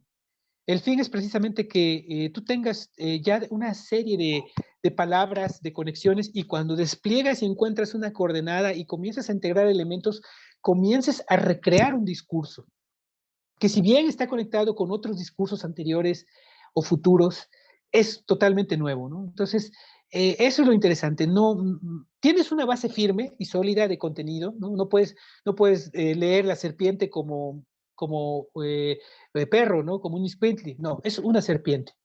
Y esa serpiente tiene sus cualidades que en un contexto determinado todos conocen, pero el enfoque que tú le vas a dar a la hora de hacer esta lectura es distinto. Por eso es lo rico de nuestro programa de todas las mañanas, ¿no? Que partimos todas las mañanas de una lectura base, de decir qué elementos están ahí, qué significa cada elemento, qué números intervienen, y después cada uno de nosotros hace su propia interpretación de eso, ¿sí? Dentro del mensaje mismo, ¿no? Entonces, ¿podemos pasar a la siguiente, por favor? Sí, un comentario nada más. Adelante. Justamente el principio semasiográfico lo que nos posibilita es que estas imágenes, por ejemplo, del Códice Borgia o del Códice Feyerabend-Mayer, podían ser leídas más allá del lenguaje. Es decir, si este era un documento que lo desarrollaba un mixteco, bien podía ser leído por un zapoteco o por un maya o por un mexica, ¿sí? Y viceversa. Es decir, el lenguaje pertenecía había convenciones que todo el mundo manejaba y eso les permitía precisamente trascender las diferencias, las diferentes lenguas habladas a través del lenguaje gráfico. Exactamente, y incluso tú ves ahora que, bueno, en mi caso que pues yo he estado trabajando mucho el Borgia, veo otros, he empezado a ver también los mayas, ahora estuve estudiando mucho el tema del autosacrificio, y ves, y inmediatamente lo vas entendiendo, no completamente, necesitas entrarle, por supuesto, y conocer más, pero sí te das cuenta de qué está hablando. ¿No? Hay un puente, hay un vínculo, ahí es donde hay que hacer énfasis en ese hilo conductor que había a través de todas las civilizaciones de Semanáhuac, ¿no? Es claro eso, ¿no? Bueno, aquí nada más estamos, nada menos ante una de mis láminas favoritas que tengo aquí atrás, una de las imágenes que más me ha perturbado en la vida y me ha empujado a aprender, porque conocer esa lámina y sus significados para mí es una fortuna. Estamos en ese esfuerzo de ir comprendiendo cada uno de sus elementos, ¿no? Y bueno, vendrán muchas sorpresas sobre esta y sobre muchas otras láminas, ¿no? Pero bueno, entonces hablamos en este punto de la recreación porque el medio gráfico permite hacer una reconstrucción del mensaje en forma de discurso. Aunque más propio sería hablar aquí de una recreación o incluso de una creación, que puede ser un poco diferente cada vez que es reconstruida, lo cual obviamente está de pleno acuerdo con las características del arte oral de la palabra. Son muy parecidas, porque el arte oral se puede detonar cuando tienes una lámina ante esto, ¿no? Comienzas a hacer la descripción y ya casi se oye con la poesía. Yo diría que si tuviéramos que comparar esto con algún tipo de texto, con nuestro lenguaje glotográfico, yo diría que las imágenes de un tonalamatl relacionadas con el conocimiento del tonalpohualli, habría que leerlas más como un poema, El ¿no? lenguaje poético. Un lenguaje poético, un lenguaje que ya veremos un poco en unas láminas más, veremos cómo es un lenguaje que se le tiene que quitar mucho significado y dejar mucho significante para que cada uno tenga ese impacto dentro de nosotros mismos, ¿no? Como siempre ocurre en el arte oral, lo que se expresa en un momento dado puede ser más rico o más reducido, eso depende también del tiempo, ¿no? Según sean las necesidades del momento o las posibilidades del performer. A mí me tocó una ocasión que acababa de leerle el tonal a un niño, a un recién nacido, y también se lo tenía que leer a su mamá, querían leerlo al mismo tiempo, y se lo estaba leyendo a la mamá, pero ya todos tenían mucha hambre, habíamos pasado un buen rato teniendo un ritual, y pues sí tuve que apresurarle y recortar un poco la larga explicación, porque precisamente la condición y toda la gente que estaba ahí, pues así lo estábamos sintiendo y demandando, ¿no? Entonces, esto era algo que pasaba mucho. El Tonalpoqui generalmente lo que hacía era que de acuerdo a la situación, él iba y ampliaba. Si era una situación pública, era una situación más ritual, se podían desarrollar contenidos muy largos. Recordemos que en nuestra tradición todavía existen en muchos de los pueblos velaciones, ¿no? Que son rituales que duran toda la noche. Entonces, ahí tienes que estar hablando muchas cosas. Entonces, ahí sí yo creo que tienes la oportunidad de explayarte y expandir a lo máximo todo lo que puede contener el Tonalámatl, ¿no? Pero alguna lectura de manera individual, una consulta de manera individual, yo creo que no se puede extender tanto, ¿no? Entonces ahí depende mucho también del momento. Por eso lo que dice acá, lo importante es que siempre se mantiene el orden general del discurso, aunque dentro de sus elementos constituyentes se da la libertad de composición. Por eso es una recreación. Volvemos a componer ese discurso antiguo, ese discurso mítico, lo recreamos y lo traemos al presente para la utilización y privilegio de nosotros, ¿no? Este libro y el juego, entre el libro y el juego, bueno, estos son portales al más allá que operan bajo reglas diferentes que un libro en términos occidentales de la palabra. Se trata de un modo de funcionar que se encuentra un poco entre lo que nosotros comprendemos como un libro y como un juego. Este juego organizado en forma de arreglo visual que permite una construcción de significados al juntar diferentes elementos de la tabla. De verdad que cuando ustedes vean desplegado el Tonalámatl, lo tengan en sus manos, se van a dar cuenta que dan ganas de agarrarlo y ponerse a jugar con él. Porque es un tablero, ¿no? Es un tablero que tiene un montón de imágenes y todas las imágenes fascinantes, las vas viendo. Bueno, te puedes pasar horas. Nosotros en Caltona nos hemos pasado horas y horas platicando y comentando de nuestras imágenes, de nuestros favoritos, de lo que nos gusta, de cualidades que cada uno ve y enfatiza, ¿no? Parece una pequeña cosa que cambia completamente, ¿no? Como yo recuerdo mucho así que cuando Lili nos compartió aquel detalle tan importante del collar de Nanahuatzin, ¿no? Cuando fue uno de los que yo dije, ay, uf, efectivamente, ese detalle tiene muchas implicaciones. Al colocar a Nanahuatzin en determinado contexto con ese collar, está dando un contexto, ¿no? Entonces, todo eso es importante, por eso es que es una cuestión de observación, por eso este lenguaje visual tiene su propia dinámica, su propia importancia, ¿no? Podemos ver la siguiente lámina, si me hace el favor. Bueno, entonces, el concepto de la tabla también es muy importante, por eso también la tabla periódica. La tabla periódica lo que tiene es que nos facilita la visualización de estos elementos. Lo que tiene el Tonalámatl es que nos expone y nos pone ante nosotros todos los elementos para que podamos jugar con él, ¿no? Este concepto es una forma visual que permite organizar los datos según un arreglo espacial, aprovechando la pluridimensionalidad del espacio gráfico. El uso de la tabla permite tanto elegir los datos que uno necesita como resaltar las relaciones entre ellos.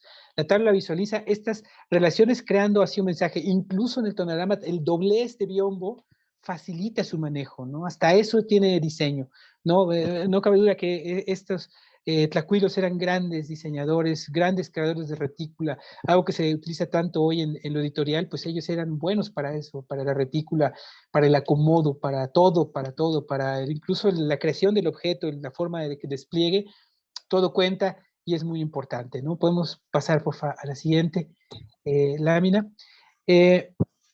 Aquí es la parte que les mencionaba hace un momento acerca del significante, porque este sistema, gracias a operar bajo el principio semasiográfico, es decir, que forma estructuras sintácticas, pero no implica una única manera de verbalizar, es lo suficientemente impreciso para ofrecer varias posibilidades de interpretación, ¿no?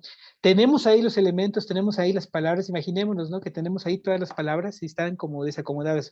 Bueno, no, porque aquí tenemos una gran ventaja en el sistema cinematográfico, tenemos un acomodo, no están cada una por su lado, ¿no? Nosotros en nuestros libros tenemos que seguir el orden de las palabras, de izquierda, derecha, arriba, hacia abajo, no, aquí no, aquí podemos jugar un poco con eso, ¿no?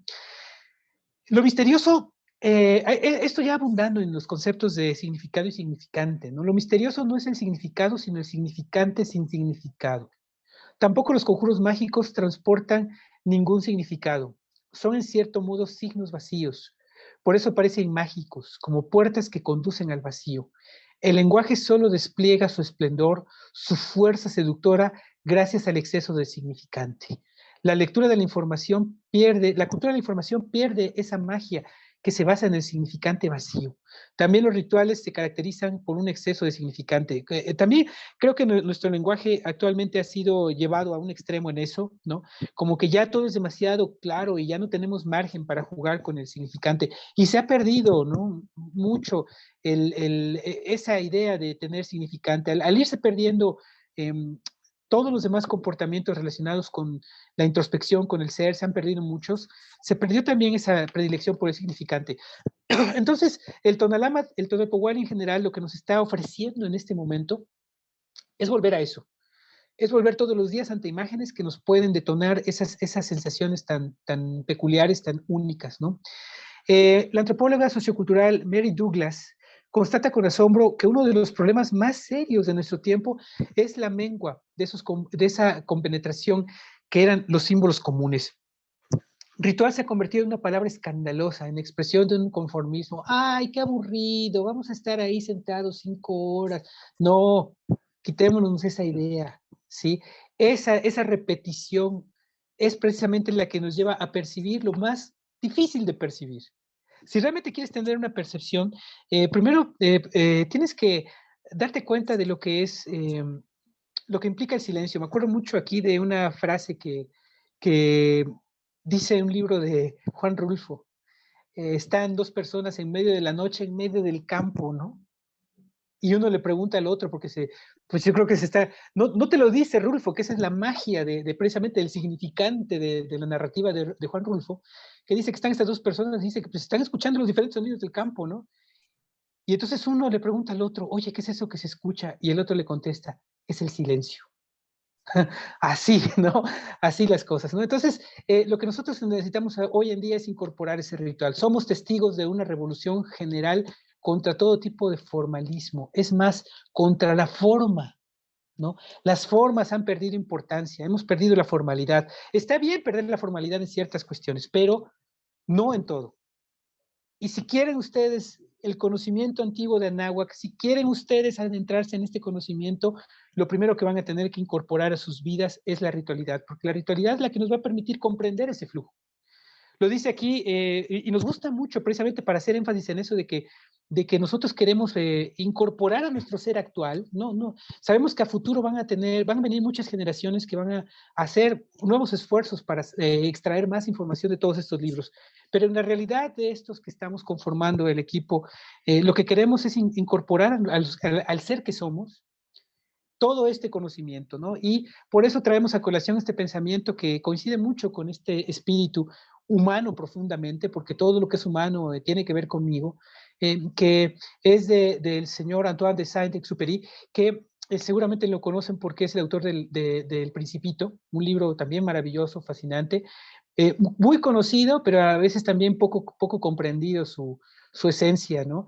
Y por eso nos gusta mucho citar, esta cita viene referida en un libro de otro filósofo contemporáneo, que también muy interesante, muy recomendable, Byung-Chul Han, y donde dice, en la novela La Ciudadela, este escritor describe los rituales como técnicas temporales de instalación en un hogar.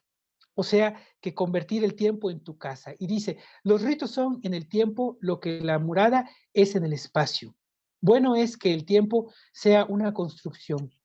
Así voy de fiesta en fiesta, de aniversario en aniversario, de vendimia en vendimia, como cuando iba de niño de la sala del consejo a la sala del reposo, en la anchura del palacio de mi padre, donde todos los pasos tenían sentido. Aquí yo recuerdo también cuando era niño, ¿no? Que mi papá tenía su propio adoratorio, el lugar donde él le gustaba meterse él tenía una imagen en especial que le gustaba mucho y la tenía ahí, y ahí entonces él iba en las tardes, ¿no? O en las noches también, a veces ya cuando terminaba, le gustaba mucho leer el periódico en las noches y hacer sus cosas. Cuando ya terminaba, iba a cerrar el portón hasta la entrada de la casa, y ahí por la entrada estaba su habitación. Entonces yo lo veía a lo lejos, ¿no? Como él cerraba el portón y se metía ahí y prendía una veladora y se sentaba ahí mucho tiempo solo.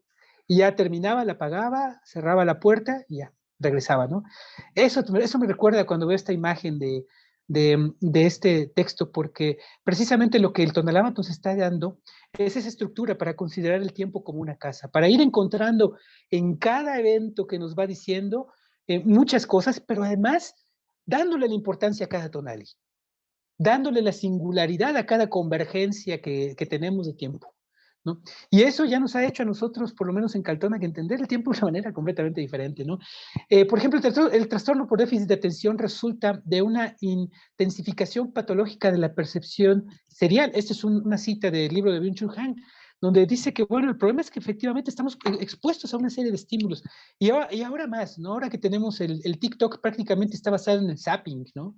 En estar tum, tum, tum, pasar de una cosa a otra, a otra, a otra, a otra, a otra, ¿no? Y nunca parar, nunca profundizar. Y precisamente lo que nos pide el Tonalamat es profundizar. Olvida cómo demorarse en las cosas. La atención profunda como técnica cultural se educa justamente mediante prácticas rituales. El templo es un lugar de profunda atención. Por eso tenemos tantas veces referido el Kali en el Tonalamat, ¿no? Cuando nos dicen que realicemos un ritual en el Kali, nos están hablando precisamente de eso, de adquirir esa solemnidad, de darle esa importancia, ese momento de compenetración que vamos a tener, o esa ofrenda. A veces es el alimento, ¿no? El que ir al Cali, sí, quiere decir que ese día vas a comer, pero entonces come bien, no vayas a ir a comer ahí en la calle, en cualquier parte, no, tienes que ir y preparar tu comida y escogerla bien, algo que te nutra, algo que tenga, y pienses en todas las consecuencias que tiene esa comida, ¿no? Según Melebranche, la atención es la oración natural del alma. Muchas formas de repetición, como por ejemplo aprender de memoria, han dejado hoy de fomentarse con el argumento de que reprimen la creatividad, la innovación. Aquí lo que estamos invitando es a tener las dos. Utilizar la memoria, utilizar la creatividad, utilizar todas las herramientas, ya no guardarnos ninguna. Utilizar la intuición, utilizar la memoria, utilizar la inteligencia, utilizar el raciocinio, cada una en lo que deba utilizarse, ¿no? Ese creo que es el conocimiento y la aportación de este conocimiento y de este Tonalama. Bueno, entonces, así creo que aquí estamos llegando al final, si me parece. Entonces, bueno, esta plática creo que prometemos a dar una segunda parte próximamente, ¿no? Probablemente en la siguiente vuelta, pero pues, creo que hasta el momento pues hay muchos conceptos que hay que llevarse y meditar para poder comprender mucho mejor lo que son estos artefactos maravillosos que le damos, y que creo que sería una buena acción de parte de todos quienes amamos este conocimiento y queremos conocer más de él, pues difundirlo y darlo a conocer. Aquí me gustaría mucho pedirle a mis compañeros que nos obsequien algunos comentarios acerca de todos estos temas que hemos estado planteando. Lili, Gerardo, por favor, un comentario. Sí, yo quiero decir que todas las maravillas que buscamos dentro de nosotros, pues para poderlas descubrir o poderlas encontrar, hemos podido constatar que es el Tonalpohualli, la cuenta que lo cuenta todo plasmado en el Tonalamat, la mejor herramienta para llegar a ellas y para hacerlas nuestras. Porque, como bien dijiste, es un tablero que te va marcando la pauta, el momento, la forma, y además se conecta uno con otro, entonces te va llevando de la mano, le va poniendo un ritmo que sublima el espíritu. De verdad, ir caminando a través de todo este tablero es la mejor experiencia que puedes tener de autoconocimiento, y además no solamente de manera personal, porque hay momentos en los que también te invita a compartir, a hacer comunidad. Entonces es una herramienta de verdad maravillosa. Hay que vivirla, hay que conocerla. Y bueno, por eso nuestro esfuerzo en las mañanas, ¿no? Es esos encuentros matutinos en los que al iniciar el día ya puedes tú tener una idea de cómo encontrar la esencia, de cómo responder a las situaciones de la vida. Entonces, pues los invitamos a que nos sigan, a que compartan con nosotros las lecturas de la mañana, para que descubran lo hermoso, lo útil y valiosa que es esta herramienta. Exactamente. Sí, bueno, pues antes que nada agradecerte, Rolando, excelente exposición que nos hiciste, un excelente resumen de muchos temas, porque se trataron muchísimos temas en muy poco tiempo, temas que vale la pena expander. Definitivamente no es el momento en esta ocasión. Poco a poco vamos a ir abriendo las temáticas, porque precisamente Amatepetl nació con esa intención de poder ampliar los temas que de manera de repente, pues muy corta, muy breve, vamos insinuando en los programas, que si bien sí ampliamos muchas cuestiones, hay otras que se quedan siempre, nos quedamos como picados con los temas, y las mismas personas que nos acompañan todos los días nos han preguntado, oye, ¿por qué no platicaron más de esto? Me gustaría más saber de esto otro, podrían hablar más de esta imagen, podrían... Entonces todo eso nosotros también tenemos la intención, nos quedamos con ganas de hacerlo, y creo que precisamente por eso nace este programa y todos los demás que vamos a estar presentando en las próximas semanas, porque es muy importante acercarnos a ciertas temáticas que están implícitas en el estudio de estas cuestiones, pero que no son normalmente mencionadas. Por ejemplo, aquí lo que hemos estado hablando, además de la utilización del Tonalpohualli y de su experimentación, es de un cambio de actitud ante muchas cosas. Un cambio de actitud y una forma nueva de entender muchos temas que precisamente con nuestra educación de tipo occidentalizada, pues de repente tendemos a pensar que las cosas son como son, de una sola forma, y así tienen que ser siempre. Se acabó. Ya nadie más puede decir nada. Lo cierto es que tenemos que tener una apertura para poder acceder a este tipo de información. Y creo que es un poco también la invitación. Si bien, como decía hace rato, no vamos a renegar de nuestra educación, sí hay que reconocer que tiene muchos huecos, que tiene muchas, como le llaman ahora, las áreas de oportunidad, donde precisamente podemos acceder a otro tipo de conocimiento para poder cubrir esas deficiencias de nuestra educación y poderla complementar y enriquecer no solamente la educación, sino nuestra propia vida, ¿no? Entonces yo creo que eso es la invitación de este programa, es esa, es acercarnos a este estudio, y no solamente acercarnos al estudio, sino acercarnos a una comprensión distinta de muchos de los temas a los que ya estamos acostumbrados y que pensamos que ya están definidos, y por definidos ya están así para siempre. Yo creo que aquí lo que se está mostrando es que hay muchas maneras en las que se pueden abordar los temas, hay muchas formas de entender el tiempo, muchas formas de guiar nuestra propia vida. Y pues aquí están las herramientas que nosotros, al menos desde nuestra trinchera, hemos descubierto y hemos ido practicando. Porque bueno, pues antes que atrevernos a poderlo difundir y poderlo compartir, nosotros ya llevamos bastante tiempo llevándolo día con día, de manera cotidiana, de manera rigurosa, precisamente para poder experimentar en carne propia cuál es la intención o para qué nos sirve el Tonalamat. ¿Para qué nos sirve entender el tiempo de una manera distinta a la que lo llevamos en la vida cotidiana? ¿Para qué nos sirve ritualizar? ¿Para qué nos sirve poner atención? ¿Para qué nos sirve todo lo que hemos comentado el día de hoy? Así que aquí la invitación es a continuar llevando el Tonalamat, adentrándonos cada vez más, acompañarnos en este estudio y en esta experiencia, y también la promesa de que estos temas vamos a irlos ampliando mucho más en otras presentaciones y sobre todo en los cursos que vamos a presentar. Ya los anunciamos el sábado pasado. Los invitamos a ver ese programa.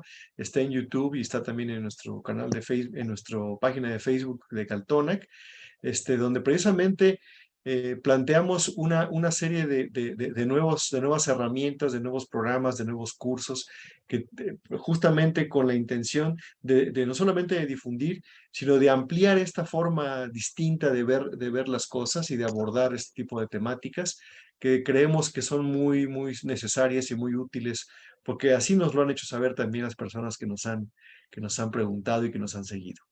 Así que bueno, pues no me resta más que despedirnos. No sé si Rolando tenga alguna último comentario antes de despedirnos. Solamente sí reiteraría mi invitación. Si les ha interesado lo que se ha tratado aquí, la invitación es a que nos acompañen. En la medida de lo posible, también incorporen ese ritual que nosotros ya hacemos de estar 5:45. Si no les es posible, que nos puedan seguir, porque nosotros precisamente todos los días estamos profundizando en cada tonali. estamos dándole la importancia cada día, estamos haciendo el recuento de actividades que vienen en el Tonalámatl y que son muy, muy interesantes e importantes de incorporar a la vida, ¿no? Creo que es una puerta privilegiada para entrar en el mundo antiguo y traer desde allá ese conocimiento que tanto esfuerzo y tanto trabajo implicó, porque sabíamos qué tipo de acciones emprendían nuestros antiguos y sabemos entonces de las garantías que tiene su esfuerzo y su trabajo. Entonces, pues nada más eso, invitarlos a que ojalá nos puedan acompañar mañana, todos los días, también saludar a toda la gente que nos ve a través de YouTube. Muchas gracias por seguirnos también a partir de ahí y anunciarles que próximamente también por allá tendremos algunas transmisiones específicas para YouTube para que también por ahí nos puedan ver y podamos compartir tiempo con ustedes. Entonces, pues nada más eso. Nos vemos mañana, dentro de unas horas ya, a las 5:45, en la lectura del siguiente Tonali. Pues bueno, muy buenas noches. Gracias por su atención. Gracias por compartir. Recuerden que estamos en Instagram, en Facebook y en YouTube. Y bueno, pues compartan, suscríbanse, comenten. Les dejo un gran abrazo. Nos vemos mañana temprano para la lectura del Tonali. Hasta pronto. Excelente Feliz noche. noche. Feliz noche a todos.